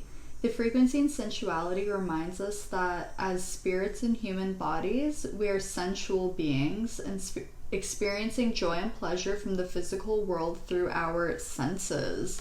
Wow, okay, so right off the bat, I'm picking up really strong Taurus vibes, really strong Taurus energy here with healing and sensuality, really strong Venusian energy. So they could be a Libra as well, but this healing card is like I'm getting really strong earth energy. That's why I'm saying primarily Taurus. Wow. Okay. So actually one thing about this person is that they're really connected to the present moment. They're very aware. Both cards talk about the senses, being consciously aware. I feel like this person is really connected to the physical body. I feel like this person either enjoys the finer things in life or they just enjoy having it's like a tactile experience. I don't know how to explain this, but this person really, it's all about, okay. I feel like this person really loves aesthetics and things that are just pleasing to not just the eyes, but to the senses. Is like the ambiance is important to this person. So good music, good food, nice smells, aromatherapy, clothes that feel nice, fabrics that feel nice, like candles and things. It's just this person just enjoys pleasure. And sensuality is not the same as sexuality. They're two very different things. They're connected in ways, but they're two distinct things. And this person just really, I think, enjoys the earthly realm. This person enjoys all of the sights, smells, sounds, and experiences that this physical 3D world has to offer. So I would say this person definitely has strong Taurus placements or just strong earth placements overall. And also strong Venus aspects is something that I'm getting. And so like I was saying, how this person is very connected to the physical body and connected to the present moment. I also think this person is someone who enjoys taking care of their health. I think this is someone that enjoys things like movement, exercise, mindfulness, meditation, eating healthy for the most part. Of course, like we said with sensuality, I have no doubt that this person likes to enjoy themselves and indulge in, dessert or, going out to a restaurant and trying something new. But I think overall it's well balanced, because there's an aspect of being healthy, of taking care of the physical body, but also enjoying time here on earth and enjoying all the pleasures that earth has to offer. So it's say this person goes out to a restaurant. if there's a dish that they want to have, like, they'll try that. They're not going to be like, oh, you know, I would love to have this pasta, but like, I don't want to have carbs because I want to be super healthy. No way. This person is like, give me the pasta, please pair this with the wine, that will go really well. You know, I like white wine, I like this, like for dessert I want to get that. And so there's a balance. It's like, you know, of course this person isn't overindulging in pleasure or overindulging in being too strict and being too focused on health and like limiting themselves in that way. It's like this beautiful balance that I'm seeing here. I'm also getting, like, we're gonna get into some of these topics later on, but I'm already picking up that I feel like this person really enjoys, oh, I just totally lost my train of thought. Not enjoys, what was I gonna say? Oh, in terms of love language, I feel like touch is very important for this person. And I also want to say giving gifts as well, or exchanging gifts. And I also feel like in terms of potential career, I feel like this person may do, okay, I'm getting things like fashion and stuff like that, like, or interior design, you know, things that have to do with aesthetics, even art, any form of art. Or I'm also getting in terms of, because we have healing here, things like Reiki, massage therapy, maybe a yoga instructor. It's like combining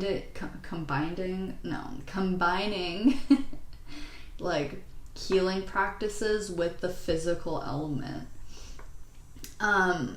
With this person's energy, it feels really calm, really stable, it feels really fluid, and we have all of these beautiful greens and pinks here. And of course, you chose the rose quartz, the angel aura coated rose quartz. So this person definitely operates out of their heart chakra. I think they have such a big heart. I think this person is really, really compassionate and loving and like down to earth and genuine.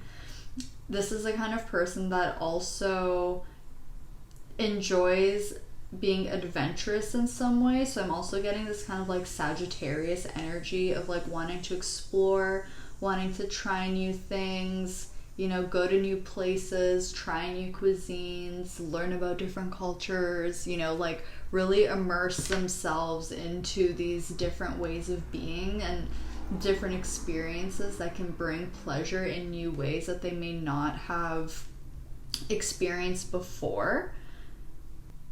And I'm also hearing like that this, whether this person already has kids or not, or, you know, if this person decides that they want to have kids, like whatever that situation is, I'm getting the message of like this person will make a really good parent. Like I'm just picking up like a very nurturing feminine energy of like, I want to take care of you, I want to nurture you, I want to nourish you, I want to help you grow, I want to teach you.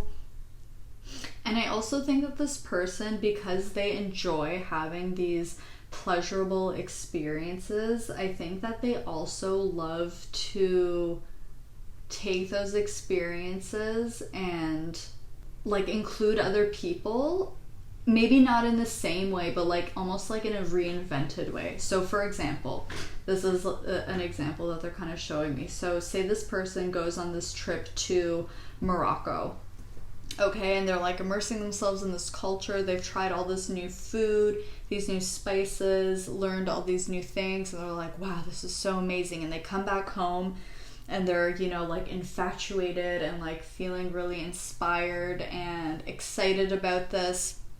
So they invite their family over for dinner to catch up with them because, you know, they've been on this trip. And, you know, they prepare some food that's inspired by their travels abroad. And, you know, they're like, yeah, while I was here, I tried this and it's a very like common thing, or like this thing, you know, they have it on special occasions, and they like to teach people about these experiences that they have. And like, it's like they want their friends or their loved ones to be able to experience the same pleasure and joy that they've experienced. It's like, I'm getting like, it's very intimate, and not in a sexual way. Like, I mean, sure, in a sexual way, but like also in a way of like this has brought me so much pleasure and joy, and I've just like enjoyed myself so much, and like I really want to share that with you. Like, I want you to feel how I'm feeling, because I'm feeling fucking good. That's what I'm getting here. This person definitely has a healing touch. I'm like seriously picking up like Reiki, massage therapy, physiotherapy, like kinesiology, sports medicine. Like, I'm picking up stuff like that. So, I mean, we're gonna get more details about that, but I'm just, you know, the messages are coming through, so I'm relaying them, okay? But let's move forward. This card here is going to represent their light attributes, and this other card is going to represent their shadow. So we have the moth representing their light, and we have, wow, the dragonfly representing the shadow. Really interesting, because it's really similar energy, actually. Like we see in the moth card, how it's going from dark to light. I feel like this person really brightens up a room. I feel like they really uplift the energy of the room. It's like, you know, those people who walk into a space and just like, you can feel that energy change, even if they haven't said anything yet. I feel like this person has that kind of impact, but it's really gentle. It's not like very like, not that they're not confident, but it's not coming off in that like masculine way of like walking into a room with like power, confidence, like ambition, you know, that just like that drive, that fire. It's like walking into a room and just having this healing presence, this calming presence, a grounding presence. And like the way that moths take to flames, it's like this person really helps people connect back to their pleasure, back to their sacral chakra, to their heart chakra, of opening themselves up, allowing them to feel, experience. Okay, because when we close up our heart chakra, when we close up our sacral chakra, you know, it can happen for so many reasons, but a lot of the time it can be like a protective mechanism, right? We close our heart because we don't want to get hurt. And sure, that works, but at the same time, we can't close our heart off only to hurt. When it's closed, it's closed. And so we're also blocking out all of the beautiful possibilities of positive energy and love and pleasure from coming through. So I feel like this person really acts as a guide and shows people how to enjoy themselves, how to actually enjoy life. Wow, I just got goosebumps. Because that's really deep, you know, like we get so caught up in the rat race, we get so caught up in building security, making our career grow, maybe having a family, finding love, making friends, and these are all important things, but sometimes we get so caught up in doing that we forget to just be, and we forget to enjoy while we're here too. So this person really just has this way of helping people connect back to whatever they find to be pleasurable.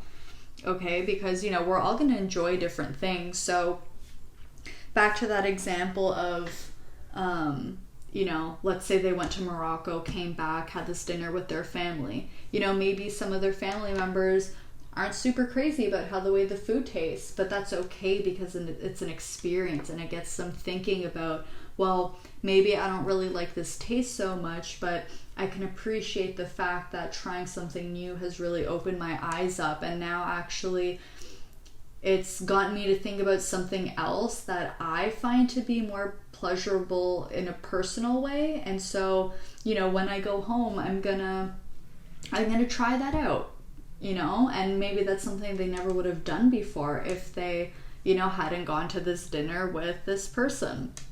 That's the kind of energy that I'm picking up. I hope that makes sense. Now it's interesting because the dragonfly came through in another pile. I won't say which one. If you're drawn to more than one pile, you might want to go check it out because there could be extra messages in there for you.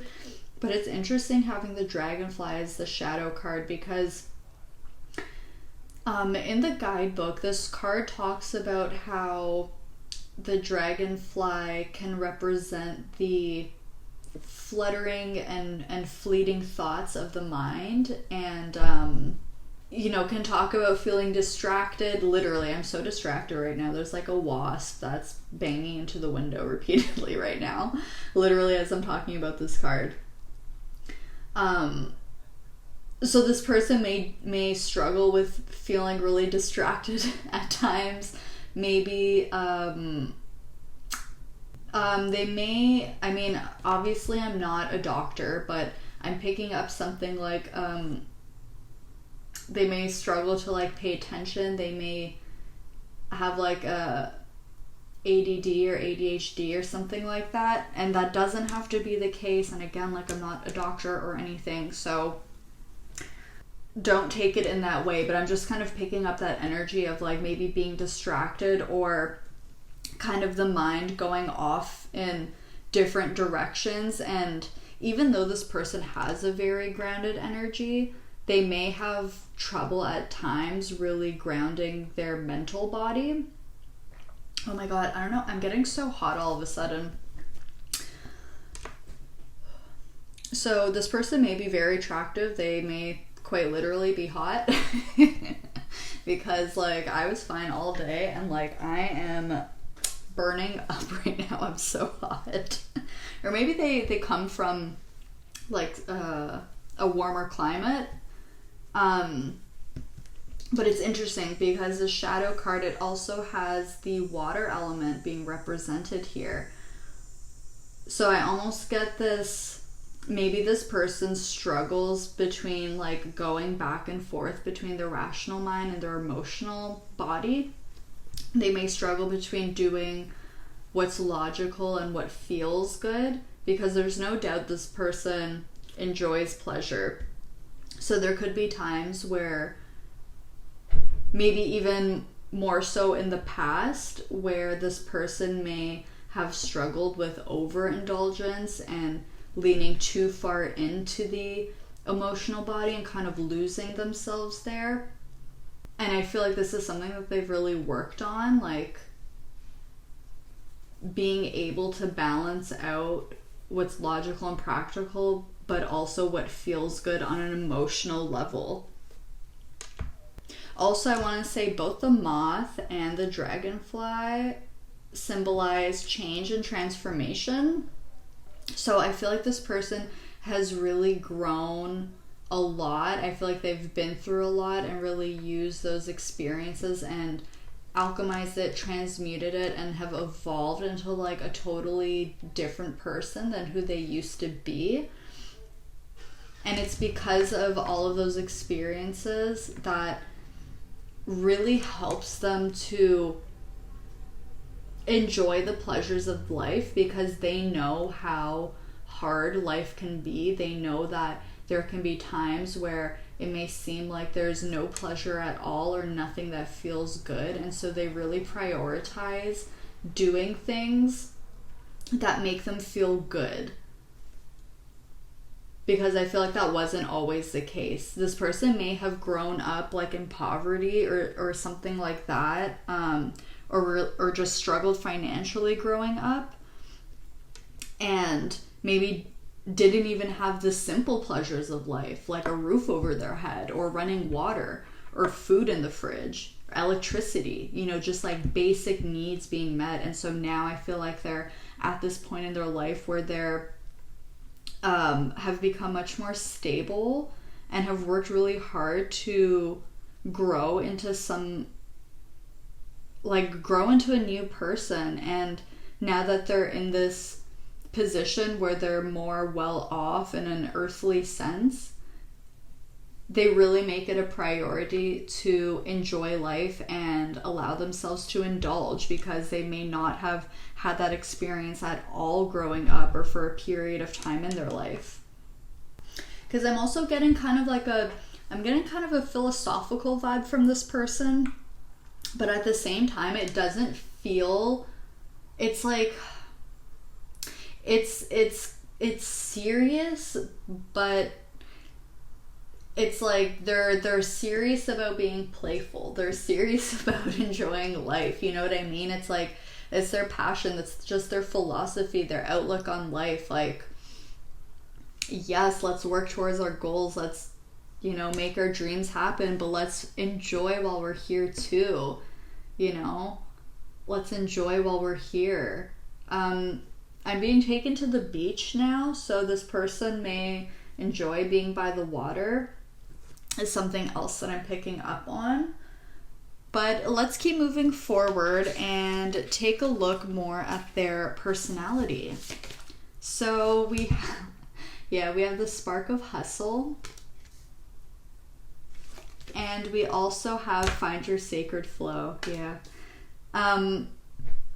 So these two cards here, this card makes me think of the star because it's number 17, and this one here makes me think of the hanged man because it's number 12. And again, both are these divine feminine energies. I think this person really uses their desires as a compass to lead them to where they should go next. I feel like this person really leans in on what feels good. Again, still balanced with what makes sense. Maybe not exactly what's logical, but what makes sense to them. With this find your sacred flow, this person, again, it's like that philosophical energy that I was picking up. Like, I feel like this person takes a lot of time to reflect on where they've been, where they want to go, experiences they want to bring into their life, maybe past experiences that they really enjoyed.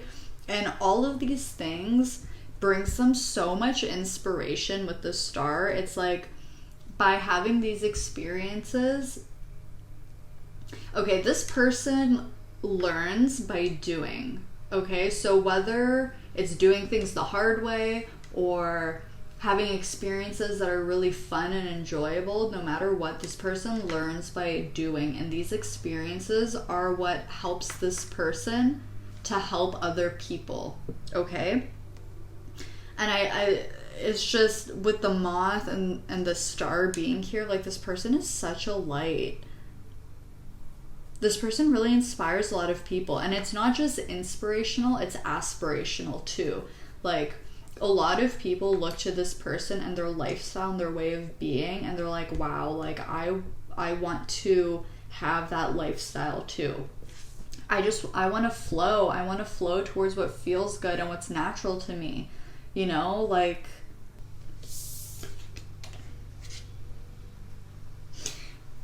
so I always thought that this image on this card were just circles, but I only realize now that it's actually a spiral.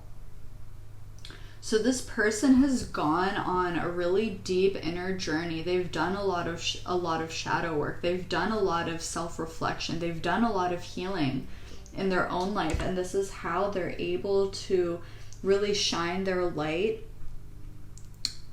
and inspire others and share their experiences with others. I don't know why I'm hearing July. This person may be born in July. You could be born in July. Maybe you'll meet in July, or July just has some significance. I'm not sure why I'm hearing that. They could be a Cancer or a Leo, or just have maybe a significant placement or aspect in their natal chart. So that was the message coming through. But I want to move forward, and actually very quickly, there's a lot of like oranges, peachy, pinky tones. Like, this person is also incredibly creative. Like, I feel like because again, I'm still feeling that really strong earth energy. So I feel like this person, the outlet of creativity for this person has something to do with literally making something with their hands. This could be like sculpting. This could be woodworking, carpentry. Maybe they're a mechanic. Maybe they build houses. You know, they could read tarot. But it has something to do with the hands. Again, like massage therapy, something. I feel like when they're able to connect creativity to something physical is what really helps them to get into the flow state and really helps them to kind of download these inspirations or ideas for either new experiences or maybe ways to help other people. And this person is also really connected to Mother Gaia. I can't believe I haven't even said that yet, but this person is very connected to Mother Gaia, connected to the earth. This person loves to be outdoors, exploring. Again, it's that like Sagittarius energy of just getting out into the world and exploring. They're showing me the Page of Wands now. Okay, let's move forward. Let's find out what their career might be. So we have the Eight of Pentacles, which literally talks about work. And we have Temperance. There's a Sagittarius energy with Temperance. Okay. Eight of Pentacles and Temperance. So Temperance is telling me they're definitely in the healing business here, in the healing industry. And again, this can take so many forms. This could be in the spiritual side, like doing Reiki, reading tarot, other forms of divination. You know, it could be traditional Chinese medicine, acupuncture, or this could be on the like scientific medical side, like being a doctor, being a nurse, being a massage therapist. I just heard hypnotherapist, so that's a possibility as well. Yeah, physiotherapy, chiropractor, massage, something to that effect is what I'm really picking up here. And again, with this Eight of Pentacles, there's also this aspect of creating something with the hands. Let's see, I have another tarot deck here. Spirit, can you clarify or elaborate on what pile 3's soulmate may do as a career here? Can you clarify the Eight of Pentacles, please?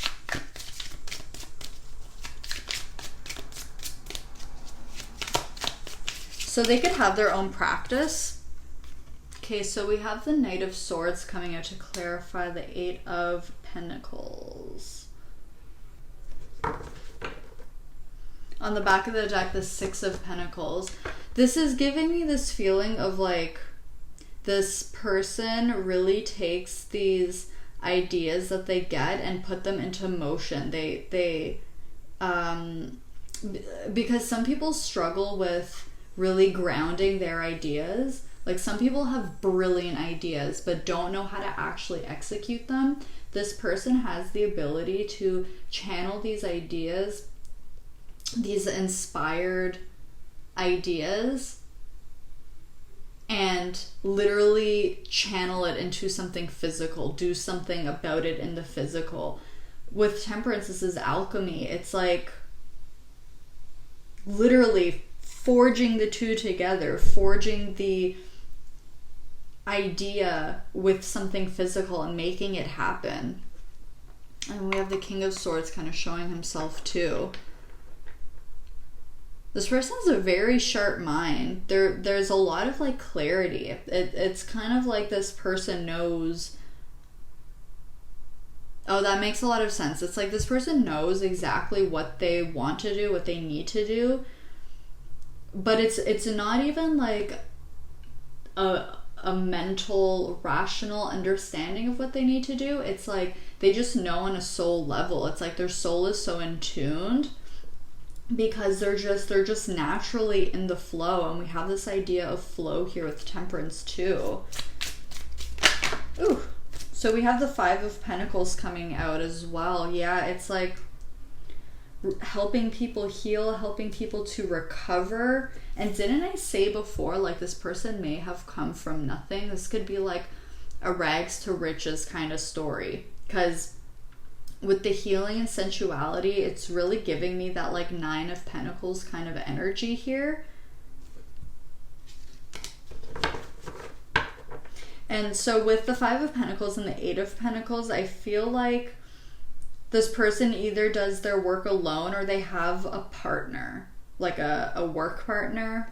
What do you call that? Yeah, like a partnership.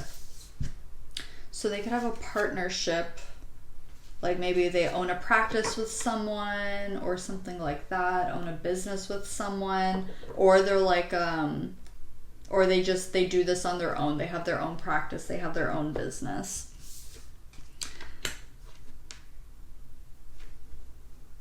So in terms of their hobbies now, we have deep breathing. And we have spend time with animals.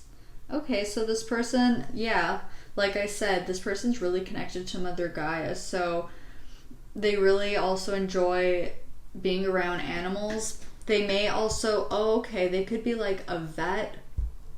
They could do physical therapy for animals. Like if, like, you know, an animal's had surgery, you know, restoring their health. And we have deep breathing here. Oh, this person also may volunteer at an animal shelter or at or do like animal rights type stuff, conservation type stuff, like sanctuaries, something like that. And with deep breathing, so this person could literally enjoy doing like breathing exercises. But I also see this as they enjoy meditation, any kind of activity that is a mindfulness activity. And wow, it's so interesting. We have more spirals here. So we have the spiral going around her, and then we have this spiral going down to her crown, her third eye. So they, in terms of hobbies, they enjoy anything that puts them into a flow state. This could be making art. This could be hanging out with animals. This could be going for a hike, doing yoga, meditating. Anything like that is what I'm really picking up on here.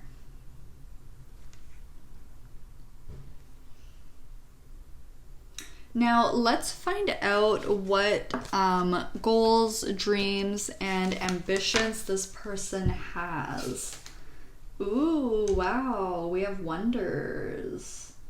Look at that, with that crystal too. It kind of looks like, I have my amethyst tower here.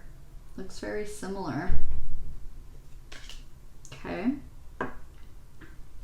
So we have wonders, and then we also have the Emperor. Oh, I'm hearing Stairway to Heaven by Led Zeppelin. You know, the chorus where it goes, it really makes me wonder. Okay. So the Emperor, we have the Magician. We have the Page of Wands. I was picking up on that before. And then we have the Tower in reverse. Wow. This person is here to make an impact. Wow. This is like really strong energy. That's so fun. Okay. So I was saying how this energy up here felt really divine feminine. This energy here, their dreams, their goals, their ambitions, this is where that masculine energy comes through. Like, this person is motivated to the max when it comes to pursuing their dreams. With the Emperor and the Magician here, wow. If this person doesn't already have their own business or their own practice or whatever, I see that that is something that is a goal of theirs. It's like they want to make an empire. They want to create something from the ground up. They want to build it from the ground up, like something that's really unconventional, with the Tower being here and the Page of Wands, something really unique, something that people can come to experience. This could even be like, this person may want to create some kind of like retreat, like a retreat experience where you can come and like, I don't know, indulge in your different senses, like maybe have like a sound bath experience, or activities where you can interact with animals, or oh, you know what this is making me think of? You know those restaurants where they blindfold you and it's like dark and you can't see anything, because you can't see, it really elevates all your other senses. It's like something to that effect. That's what I'm picking up. Something really unique that hasn't really been done before, or hasn't been done in a certain way, and it really makes people just be like, wow, that's so fucking cool. Like, yeah, like a destination experience. Wow, that's so cool. Oh my god. Okay, that's all I'm really picking up with this. It's something unique, something that maybe no one's done before, but something that's really just exciting, unique, creative, makes you feel like a kid, makes you just experience things in a way that you've never really experienced them before. Cool. Okay. Let's now find out what this person's love language is. So we have the Eight of Swords in reverse. This is making me feel that words of affirmation and also quality time is really important to this person, because the Eight of Swords reverse talks about feeling free, feeling liberated. Again, that like Sagittarius energy of like, don't hold me down, don't put me in a corner, like I need my freedom, I need my space. I feel like this person really enjoys being able to be free with other people, to explore with other people, try new things, like very go with the flow. And because this is swords that we have here, this is why I'm thinking words of affirmation would be really important to this person. Because since we had this dragonfly card representing the shadow, it could be that this person may have struggled with maybe a negative mindset in the past, or, you know, fear really taking over, doubt really taking over, anxiety really taking over, and even though they may have worked on this, it's still important to them to hear, you know, those affirmations of like, you're such a wonderful person, or I love your energy, or just being around you really brightens my day, like you're such a good friend, thank you so much. You know, just like being able to hear from your loved ones that they love you, that they support you, and things like that. So in terms of what spiritual lesson this person is currently learning, we actually had two cards come out. So the first one is health. Wow. I will honor the physical vessel that enshrines my soul. We also have pride. I love myself and I see myself in everyone. Wow, this is so okay. With health, that's what I was picking up before. So definitely this person may have struggled with overindulging in the past. Because they're showing me the devil, and I was even they're showing it to me at the beginning too, to get across that idea of pleasure. But what I'm also getting now is that maybe this person may have also struggled with things like addiction, especially having this like Eight of Swords here too. So this person is really learning how to balance healing and being healthy and taking care of their body while also allowing themselves to enjoy the pleasures of life. So for example, like let's say this person used to party a lot, okay? Because that's, you know, it's fun for some people. They like to go out to drink, have a good time with their friends. Maybe they would take substances, I don't know. And, you know, they're recognizing that it actually doesn't make me feel that great anymore. So I really need to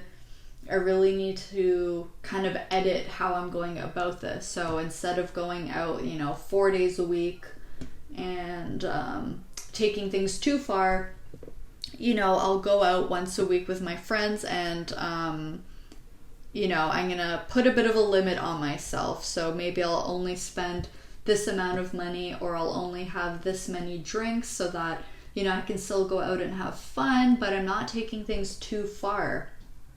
And the reason why this person is, you know, kind of going on a bit of this health journey is because they're starting to have a lot more love and respect for themselves with the Pride card here. It says, I love myself and I see myself in everyone. So clearly it's no doubt that this person acts as such a light for other people. And now they're starting to also see that in themselves too. Because I feel like this person really sees potential in people, but they may struggle with seeing that in themselves. And so I really see how these two cards really relate to each other. So let's make some room.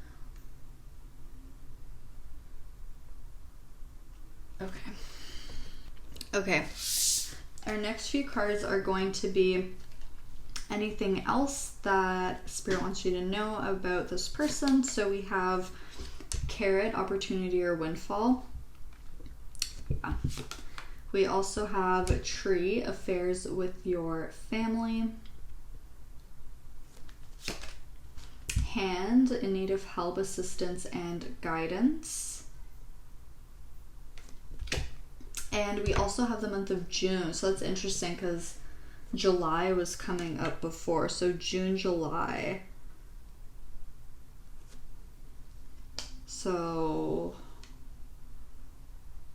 could be, right, that would be like Taurus, Gemini, Cancer, Leo during that kind of, those couple months there. So let's see, what else does Spirit want you to know? So with this Carrot card, I really, again, this is making me feel like with opportunity or windfall that the financial position that this person is in is not like how they spent their whole life. Like I feel like this person was really able to make something of themselves, whether this was, you know, an opportunity that got their foot in the door, or like they literally could have won the lottery and it changed their life, or they won a scholarship and were able to get an education which led to them being able to get a good job, something like that. And I feel like this person, because of that, there's this feeling of duty or obligation to also help out family or help out loved ones or just people in the community, or anyone who's in a similar position to the position that they used to be in. It's like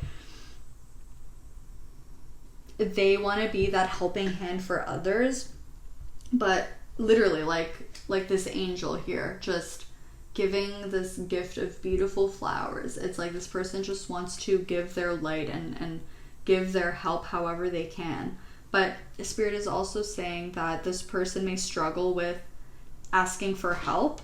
I think this person acts as a rock to a lot of people, and those rocks, those types of people, they often don't get asked like, how are you doing? Do you need any help with that? You know, because people just assume that they have it together all the time. So Spirit is saying that, you know, this person may not ask for help, but by offering to help in any way, even if they say no, this person really appreciates anyone who offers to help them, because I feel like it doesn't really happen that often for them, which makes me a little bit sad. But I mean, I also know that there are people who do their best to help. And with this angel here, like, this person has so much divine protection and divine support, and like the divine and spiritual realm really helps and assists and guides this person because of the mission of what they're doing here. Okay, so we are going to take our last cards now. We're going to get some channel messages from your soulmate. I have a little handmade deck here with a bunch of different messages on them. So let's see what your soulmate has to say to you right now. Spirit, what does... Okay. So we have... you call the shots, babe. I just want to be yours. This is I Want to Be Yours by the Arctic Monkeys. Great song. We also have, we have I Want to Start a Family with You. And then we have affairs with your family here as well. Okay. Let's see, what else, please, Spirit? What does pile 3's soulmate want to say to pile 3 right now? Oh, we have I Miss Your Voice. So if you know who this person is or they're already in your life, give this person a call because they really miss your voice. What does pile 3's soulmate want to say to pile 3, Spirit? What messages? Okay, thank you. So we also have I want to fix/work on this. Okay. We also have, oh, this came out for another group. It's another song that's called Thunderclatter by Wild Cub. And so the card here says, I hear it all in the center of my heart. You're the love of my life, the love of my life. And let's get one more card. One more card, please, Spirit. What does pile 3's soulmate want to say to them? What message does pile 3's soulmate have? Oh, we have You Mean Everything to Me. Oh. Okay. And on the back of the deck, we have I Can't Wait to See You. Oh, so I think there's a reunion or a union in general if you haven't met this person yet. But pile 3, this is everything that I'm seeing for you. Let me know in the comments how this resonated. I would love to hear your thoughts.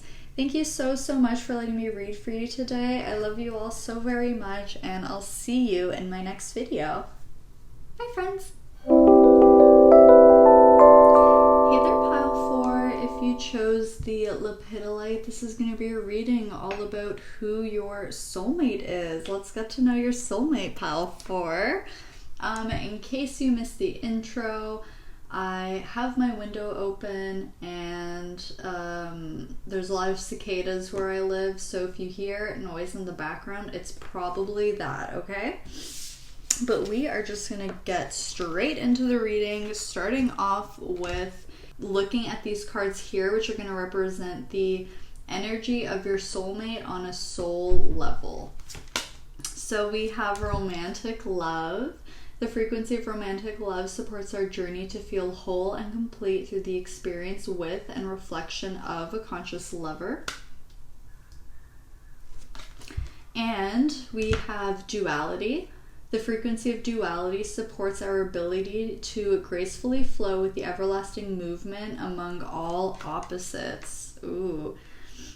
So this energy off the bat is similar to the energy of another group. I won't say which one. If you were drawn to another group, there could be messages for you in there as well. So because we do have the romantic love card, it could be that for the majority of you, this person is a romantic soulmate, but that doesn't have to be the case at all. Take the messages how they resonate, and it's up to you to use whatever label you want, if you so choose to even put a label on this kind of connection. Okay. Romantic love and duality. Interesting. I just heard guru. Interesting. This person, they're very spiritual. They're very I'm also getting like shaman energy, or even indigenous is something else that I'm picking up on.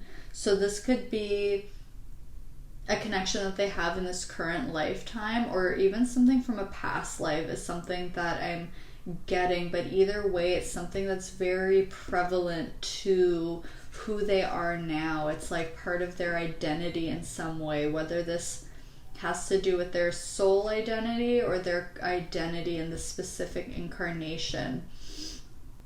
This person really has the ability to flow. This person has a lot of grace, and I feel like this person has mastered the art of acceptance and surrender, and this is what allows them to be able to flow with such ease. It's like this person understands that, you know, there's a higher consciousness, and that this source energy, whatever label they choose to put on that, whether it's God, the universe, spirit, whatever, it's like this person understands that there's more than what we can see. I'm even picking up, like, I'm even hearing like monk as well. It's interesting because when I first put these cards down on the table, I was gonna say that this person is kind of hard to read. And I don't think it's that they're hard to read, but I wish you could like feel what I'm feeling, because like my mind just feels so calm and quiet right now. Like there's just like nothing going through it. It's like all the messages that I'm getting are just being just automatically channeled through me, and it's like not something that I'm thinking about or like. So I think this person is a very peaceful being. This person, I feel like, is very connected to Mother Gaia, very connected to the earth and to their surroundings, and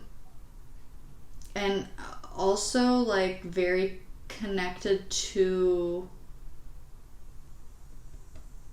like their local, like the land, like, yeah, being connected to the land.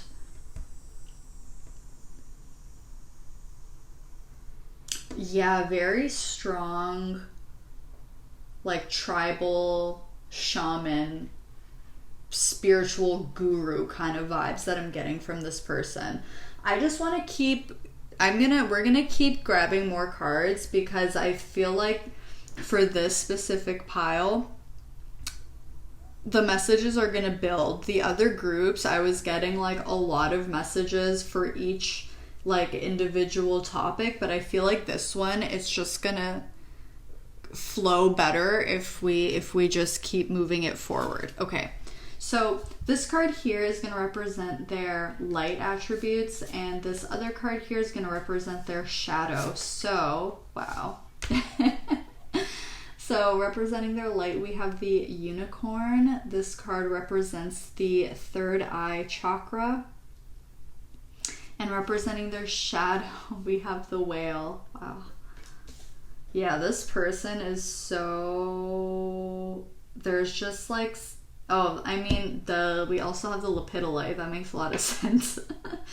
This person is just so peaceful and like tranquil and calm and quiet. You know, there's some energies, like for example, mercurial energy, where it's like really active, really all over the place, like your thoughts are going a million miles per minute, you're getting all these ideas, there's all this excitement, blah blah blah blah. This is like the opposite of that. This is just like literal peace and quiet, like serene, literally like a whale just going through the ocean, and it's quiet. It's just like, it's like I almost feel like I want to whisper.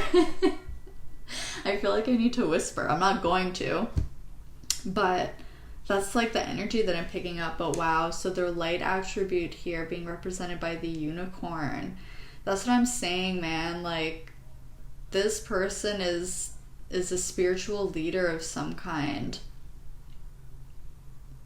This person is so heavily connected to the divine and to source. And this person definitely has spiritual gifts, psychic abilities, clairvoyance, mediumship, things like that for sure.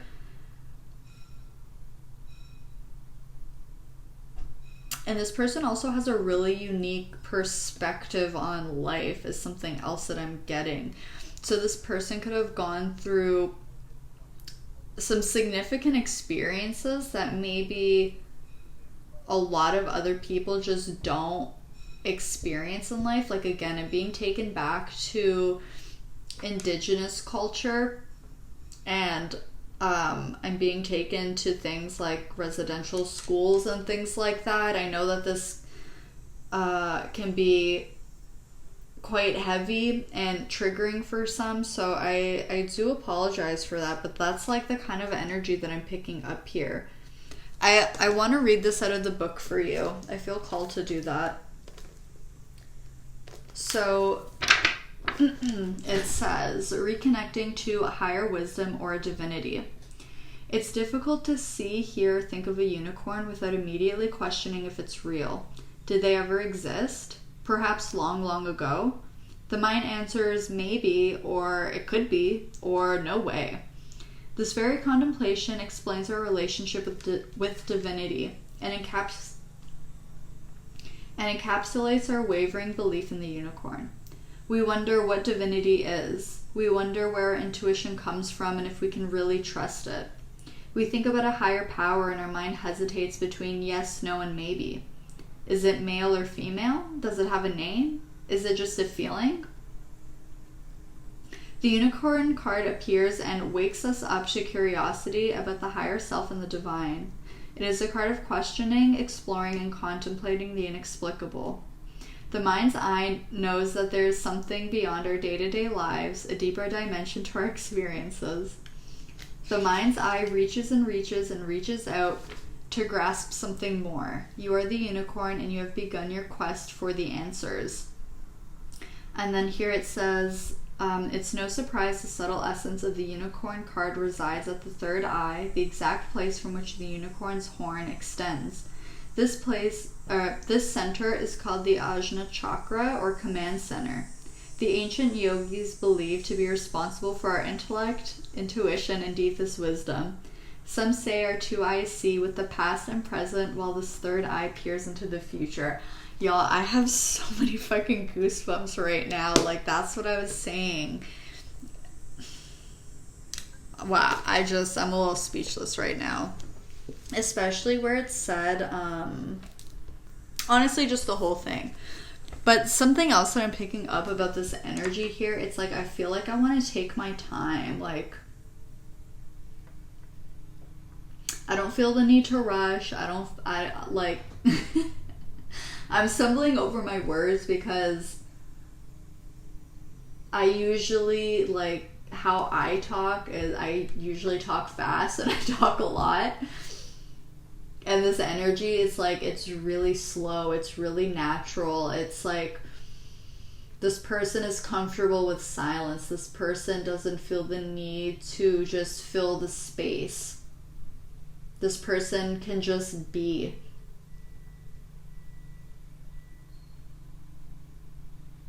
And with the whale card representing their shadow, this person has wow, this person has done so much shadow work. If you knew how many goosebumps I was getting right now, you guys, I'm so sorry if this is coming out so just like choppy, but I don't know, I've never experienced this kind of energy before. I feel like this person has done so much shadow work that they may have even come into this life with no karma, is something that I'm getting. Like, this person is a very, very old soul. Like, this person is a sage. This person is so wise, so connected to the divine. It's like like, you know, we're all living, breathing expressions of the divine, but this person is like, I'm not trying to put them on a pedestal, but it's just, this person is so connected and just like channels and flows so easily with the natural currents of the universe and the natural flow of life. And I feel like this person has had to overcome a lot, as we see with duality here too. Like, this person is able to see the light in the darkness and is able to identify the darkness within the light. And it's so interesting. Both of these animals are looking in the same direction, and it makes me feel like they're on the same page. It's like they're flowing in the same direction. They flow together. They work together. And this idea of like seeing past, present, and future, it's almost like I just keep getting this message of like eyes on the back of their head or something. Like, this unicorn is looking that way, but I get this feeling that this unicorn sees and knows that this whale is behind it. It's like this person is aware of their shadow. This person is just aware, period. Self-aware, aware of their surroundings, aware of signs and synchronicities. Okay? This person could be like an elder or something like that, or grow into that kind of role depending on how old they are. But this person is really cherished, respected, and is a pillar in their community. Wow. Okay. Let's keep moving forward. We're going to take a closer look at their personality. So we have magic happens when you most expect it, and we have the angel number 44 here. Yeah. Just as I was saying, this person is a pillar. Okay, and the number 4 is like the most solid, stable number there is. Wow. Okay, and we also have success and transformation. Wow, so this card is number 13, so it automatically makes me think of the death card. And that's like what I was saying. I feel like this person has had to alchemize so much, not just in this lifetime, but across their incarnations. And I like, again, this message of karma, it's like I feel like this person has just cleared their karma or has worked through their karma and now is just like in this period of enlightenment. My God. Okay, so like magic, divination, things like that. I'm even like picking up runes and things like that. Different forms of divination is something that this person is a master in. They excel at this. This is like just as natural as breathing to them. I'm also hearing like prophecy. So this person may be able to predict certain events happening in the future, even having prophetic dreams and things like that. Wow, right when I said that, I don't think the mic would have picked it up, but I just heard like a crow cawing. And, you know, crows are a symbol of magic. Okay? Wow. This is so fucking cool.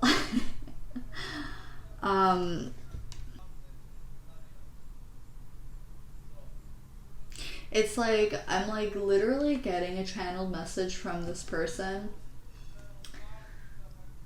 And they're saying like,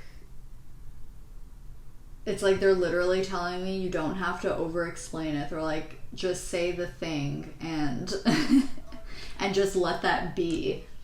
Like there's some messages that I feel like I need to elaborate on, or as I talk about it more information flows to me, but this feels just so opposite to how I'm used to channeling. It's like they're giving me these bite-sized pieces of information, and then it's like, and then that's it.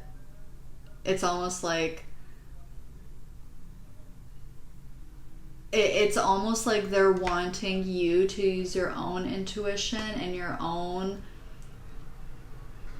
spirituality, your own spiritual gifts to also interpret from these messages and interpret the cards in your own way.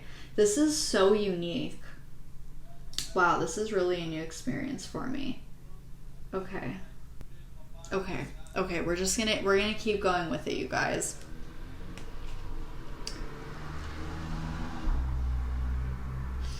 This person may also be viewed as very lucky, or it's like good things always happen, or like they're at the right place at the right time, or something like that. People may view them as very lucky. So showing me green aventurine. They're showing me green aventurine, which is considered to be a very lucky crystal. But okay, let's see what this person's career may be.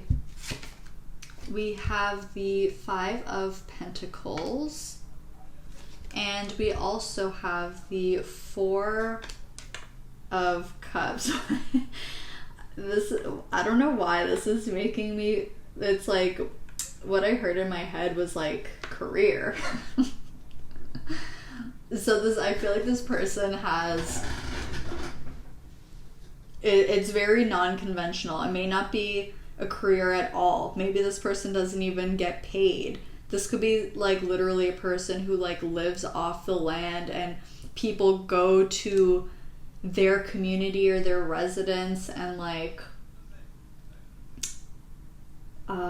maybe offer gifts as payments or something like that, and this person like helps channel and divine messages, because like this person definitely is like a spiritual worker, a spiritual being, a light worker, a guru, a tribe elder, a shaman, a yogi, something like that. But I'm almost getting this, like it's not like, it doesn't feel like a career. It's just like who they are and their way of being. Let's see. I have another tarot deck. Let's get some clarity. Spirit, can you clarify what career pile 4's soulmate may have? What does this person do for work or their job? Or what is their mission? I feel like that's kind of like more of an appropriate way of wording this. What does this person do for work or career, Spirit? Pile 4 soulmate, please. What else can you tell us? I'm hearing Depeche Mode, Reach Out and Touch Faith. Okay, wow. Okay, I'm gonna take all of those. Yeah, okay, this is pretty crazy. Okay. So the first card that we had come out was the 2 of Cups. Let me move this over. 2 of Cups. We have the Ace of Wands, Ace of Cups, High Priestess, and the 8 of Cups as well. So, wow. 2 aces, the High Priestess. Wow, this is really interesting. Because it's like, usually, or at least in the Rider-Waite deck, the numbers are Roman numerals. Like you can see here at the top, we have a 4. So thinking about this in Roman numerals, it's like 2 1s, 1 1, and then 2 1s. This idea of like manifesting, magic, angel numbers, synchronicities, they're mirroring. It's 2 1 1 2. There's this like mirroring energy. Wow. And again, the High Priestess really confirming this spiritual kind of energy, especially with the Ace of Wands and the Ace of Cups. Like, no doubt this is this person's spiritual mission here. Oh, I forgot to show you the back of the deck. We had the Devil. So this person, yeah, and I split the deck with the 10 of Swords. This person really helps guide people away from situations that disempower them, lead them away from their fears, their anxieties, their worries, their addictions, anything that may be holding them back, circumstances, mindsets, habits, whatever this is, whatever keeps people feeling chained, keeps people feeling stuck, feeling lack, feeling without. And it's like this person is able to just show people the light with the Ace of Wands and the Ace of Cups. This person helps other people to connect to their own missions, what they actually came here for, and to leave the rest behind. And again with the High Priestess, so this deck here, it's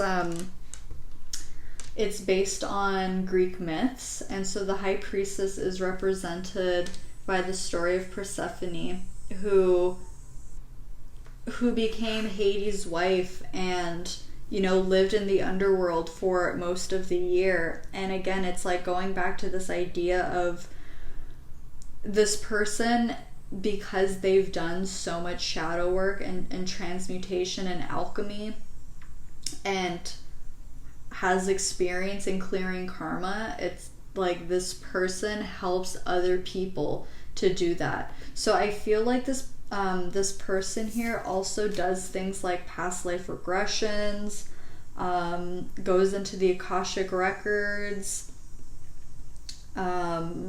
soul retrieval, things like that. Because there's, with this Two of Cups, it's so interesting because it's like it's like someone coming to the rescue.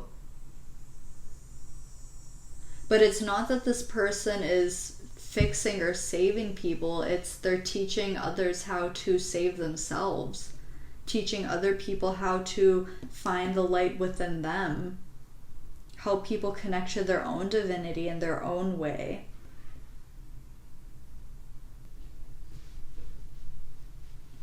Wow, okay. So that's what I'm picking up in terms of what their career may be. So I'm going to, maybe I'll put them like this.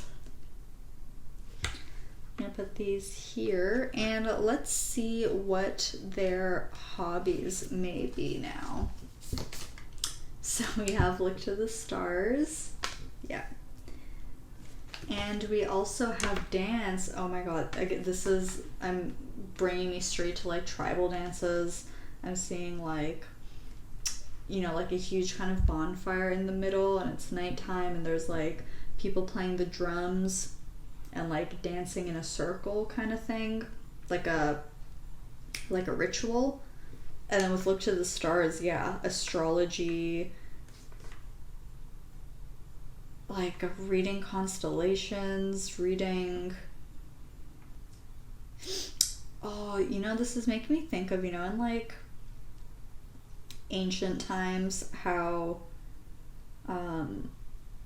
kings or people of really high ranking would have some kind of like spiritual advisor to tell them, you know, when is the best time to go to war, or when is the best time to do this, and these spiritual advisors would incorporate astrology into it, and like depending on what kind of aspects were happening, what kind of transits were happening, you know, and what sign and what houses and things like that. It's like that's also what I'm getting here. And with Look to the Stars, it's again this idea of being so connected to source, to the divine. This person is also a starseed, has connections to other galaxies from other lifetimes as well, and so uses that kind of energy to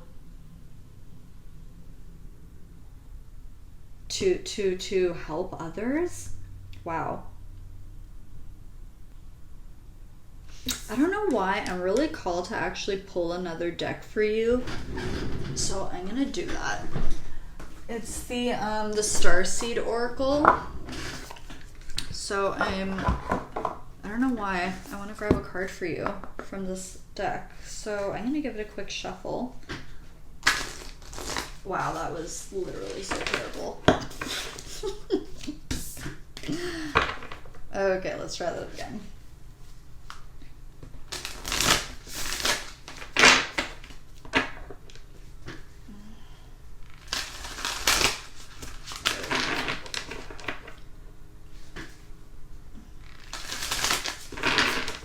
Okay, Spirit, what is the message that wants to come through with this deck, please? What does pile 4 need to know about their soulmate? Why? What card from this deck is it that wants to come out in regards to this? Okay, thank you. Wow. You guys, look at this. We have star ancestors, hidden secrets, lost wisdom, look a little deeper. Yeah, and we have the pyramids here. So this person also has connections to ancient Egypt. Like, that's what I'm saying. This person is such an old soul. Wow. And on the back of the deck, we have Inner Earth. You'll survive this. New solutions and beginnings. Wow. Okay. Star ancestors. Yeah, like lineage is important to this person. It's like not just their ancestry here on Earth, but from other galaxies too. And this person taps into this ancient knowledge that they have, or connect with their ancestors, whether this was their physical ancestors in their actual like blood lineage or their star ancestors from other galaxies. They really tap into this energy and this connection that they have, this gift that they have to really help to enlighten those who come to them for help, or just help their community enlighten themselves as well. Wow, okay.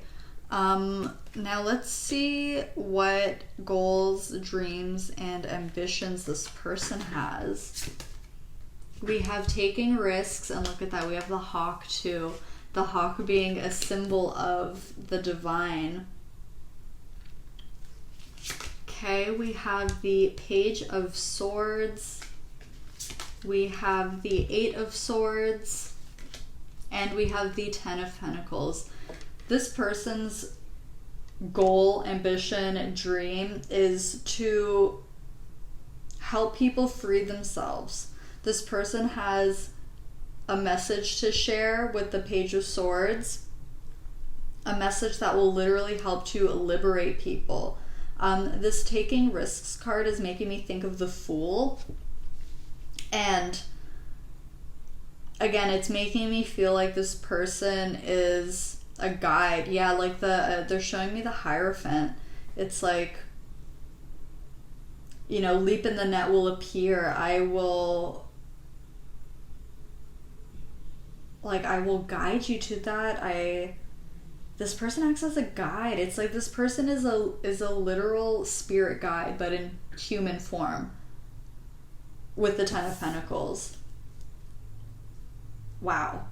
That makes a lot of sense actually, but I've never like felt this kind of energy before. With the 10 of Pentacles, also this person, like a dream or goal that they have is to have a family of their own. Because again, we're talking about lineage and ancestry and how that's so important.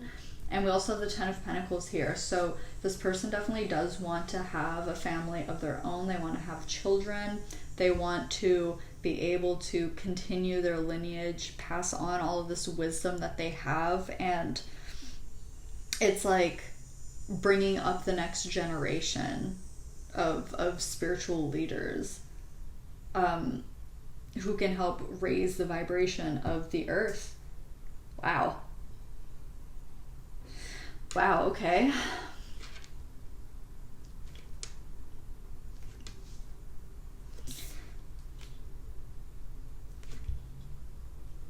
Yeah, the messages are very short and sweet for this pile. The other piles, I was like, it's just different. It's just a different kind of flow. Okay. Now, let's see what this person's love language is. Ooh, wow, we have the Magician. Ooh, this is making me think that all of them are, because the Magician always has all of the elements featured. There's a wand, a cup, a pentacle, and a sword, representing all 4 elements: earth, air, wind, fire. Earth, what did I just say? Earth, air, water, fire. And as well as the 5th element, which is the Magician himself, the energy, spirit, right? So I feel like, and you know, that's so funny because that's 5 elements. There's the 4 typical elements plus the element of spirit, which is 5 elements, and there are 5 love languages. There's touch, quality time, words of affirmation, exchanging gifts, and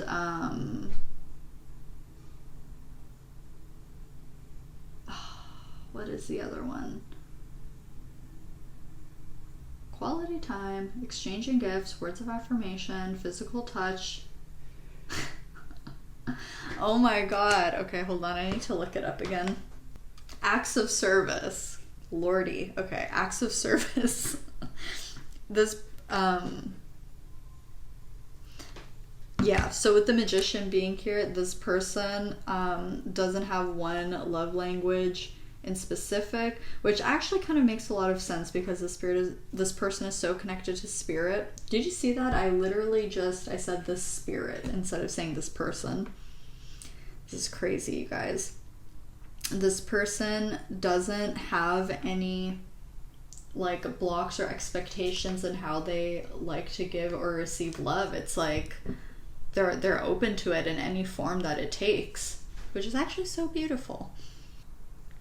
Okay, now let's see what their current spiritual lesson that they're going through is.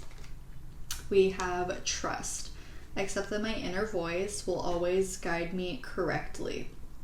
And it's so funny because I feel like for this group, this isn't necessarily a lesson that this person is learning. I feel like this is just the energy that they operate out of. They operate out of trust. They know that their inner voice always guides them correctly. They know that they're always being guided in the right direction, because we have all of this purple third eye energy, and of course we have the unicorn. Like that just makes a lot of sense to me.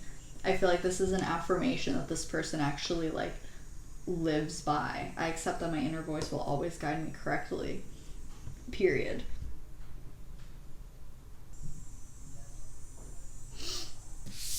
Okay, let's look at these next cards, which are going to represent anything else that Spirit wants you to know about this person, your soulmate. So we have Lion, time to act.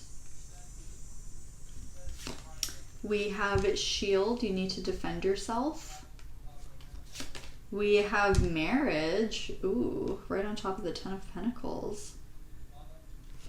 And we have Chair Filled, someone new is entering your life. Wow. So if you don't know who this person is coming into your life soon. And I mean, we literally have marriage here, so I think that's kind of self-explanatory. But as well, if this isn't resonating as a romantic connection, this could be like, this could be someone from your soul tribe or from your star family or something like that. Like the marriage is making me think of contracts and commitment, obviously. So it's like, it could be in a romantic sense with the Ten of Pentacles too, but if not, this is like someone from your soul tribe, okay? And I feel like actually the Lion and the Shield, these are like direct messages from you. We're gonna get more channel messages, but I feel like this person is wanting me to tell you that you are being protected and that they are, I mean, you know, the divine is obviously protecting you, but they also want you to know that they are sending you protective energy and and healing energy as well. It's like long distance Reiki is the vibe that I'm getting. And there's something that they want you to act on. Let's get a clarifier for that real quick.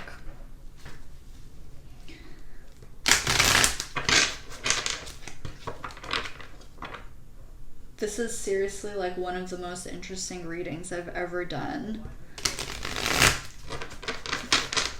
Okay. Spirit, can you clarify the lion? What does pile 4 need to act on? What is it time to act on?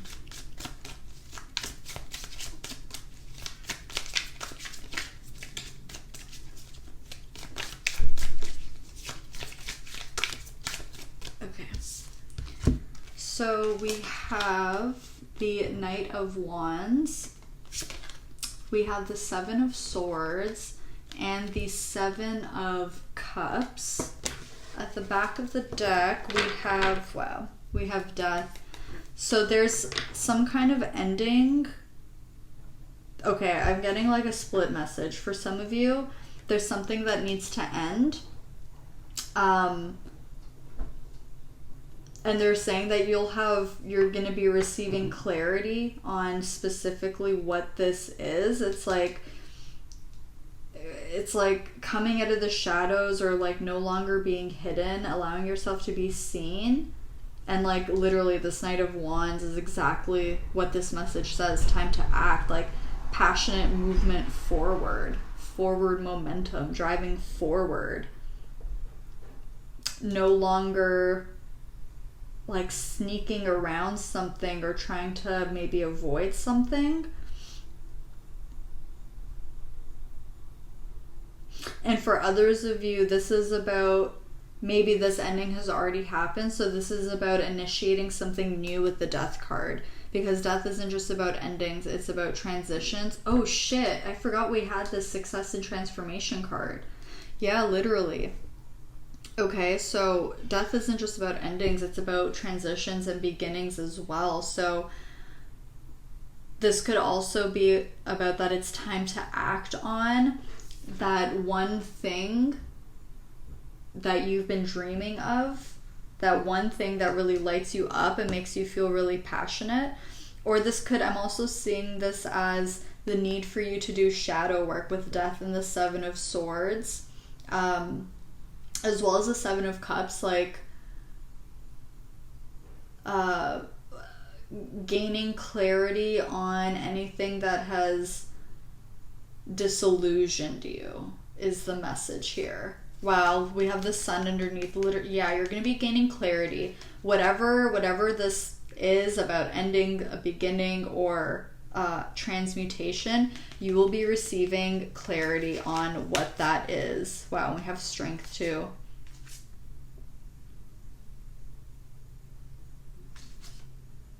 Wow, okay.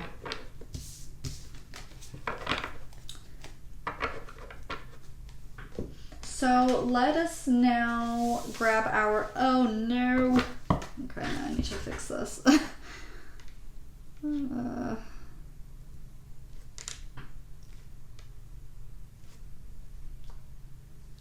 Okay. Let's grab your last messages now. We are going to get some channeled messages from your soulmate. So, Spirit, please, what messages does pile 4 soulmate have for pile number 4? What does pile 4's soulmate want to say to pile 4, please? We have, I would do anything for you. What does pile 4's soulmate want to say to pile 4, please? Okay, we have I'll wait for you. Yeah, there's something, I feel like there's like a distance here. This could be a long distance thing. I don't know, or like you come from different places or something. Or this could just be about being at 2 different points in your life. But there's definitely a strong energetic connection between you.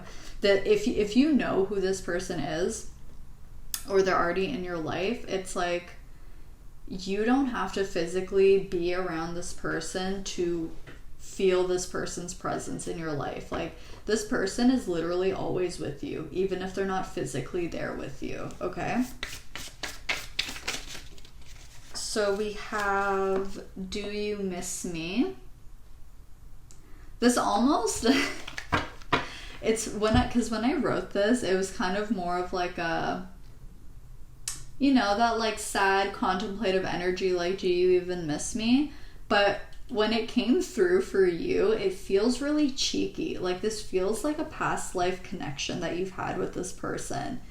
And it feels really cheeky, like, do you miss me? Like, okay, let's see. What else, please? What does Pal Force Soulmate want to say to them? Okay, we have these two. We have I'm not ready, and then we have I miss the times we used to have. Okay, interesting. Let's grab one more card for you. Spirit, what does Pal 4's Soulmate? We have I don't want anyone but you. And on the back of the deck, we have a song. This is From Time by Drake featuring Jhené Aiko. And the card here says, I love me enough for the both of us. Wow. Wow, that's so beautiful. And I don't know why, don't tell the other groups, but I'm actually going to grab another deck for you. I don't know why, but I also feel called to grab one of the Romance Angels cards for some reason. Okay, let's see.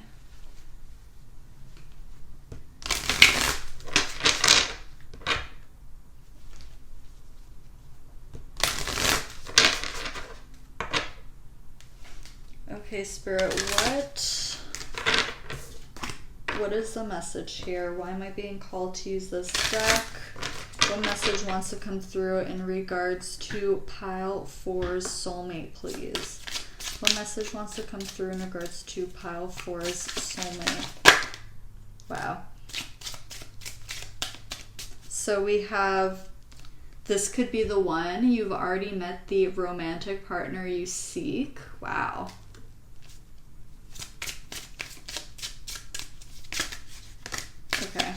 Okay, wow, okay. We just had True Love flip over. This is the Romance of a Lifetime. And then we had two cards fall out. We have Retreat. It's time to disconnect from the world.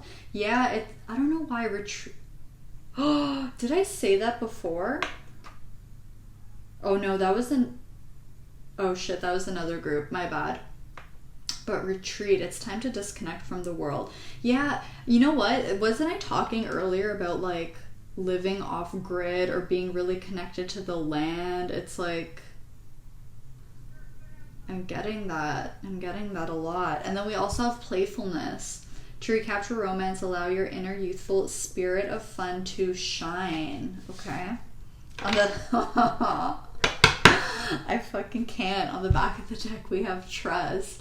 This situation is calling for you to have faith. Wow.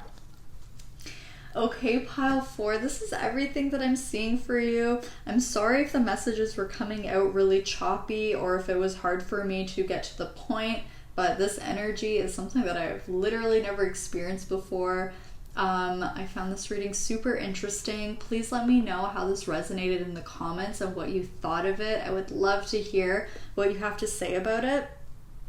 Thank you so much for letting me read for you today. I love you guys so much, and I'll see you all in my next video. Bye, friends!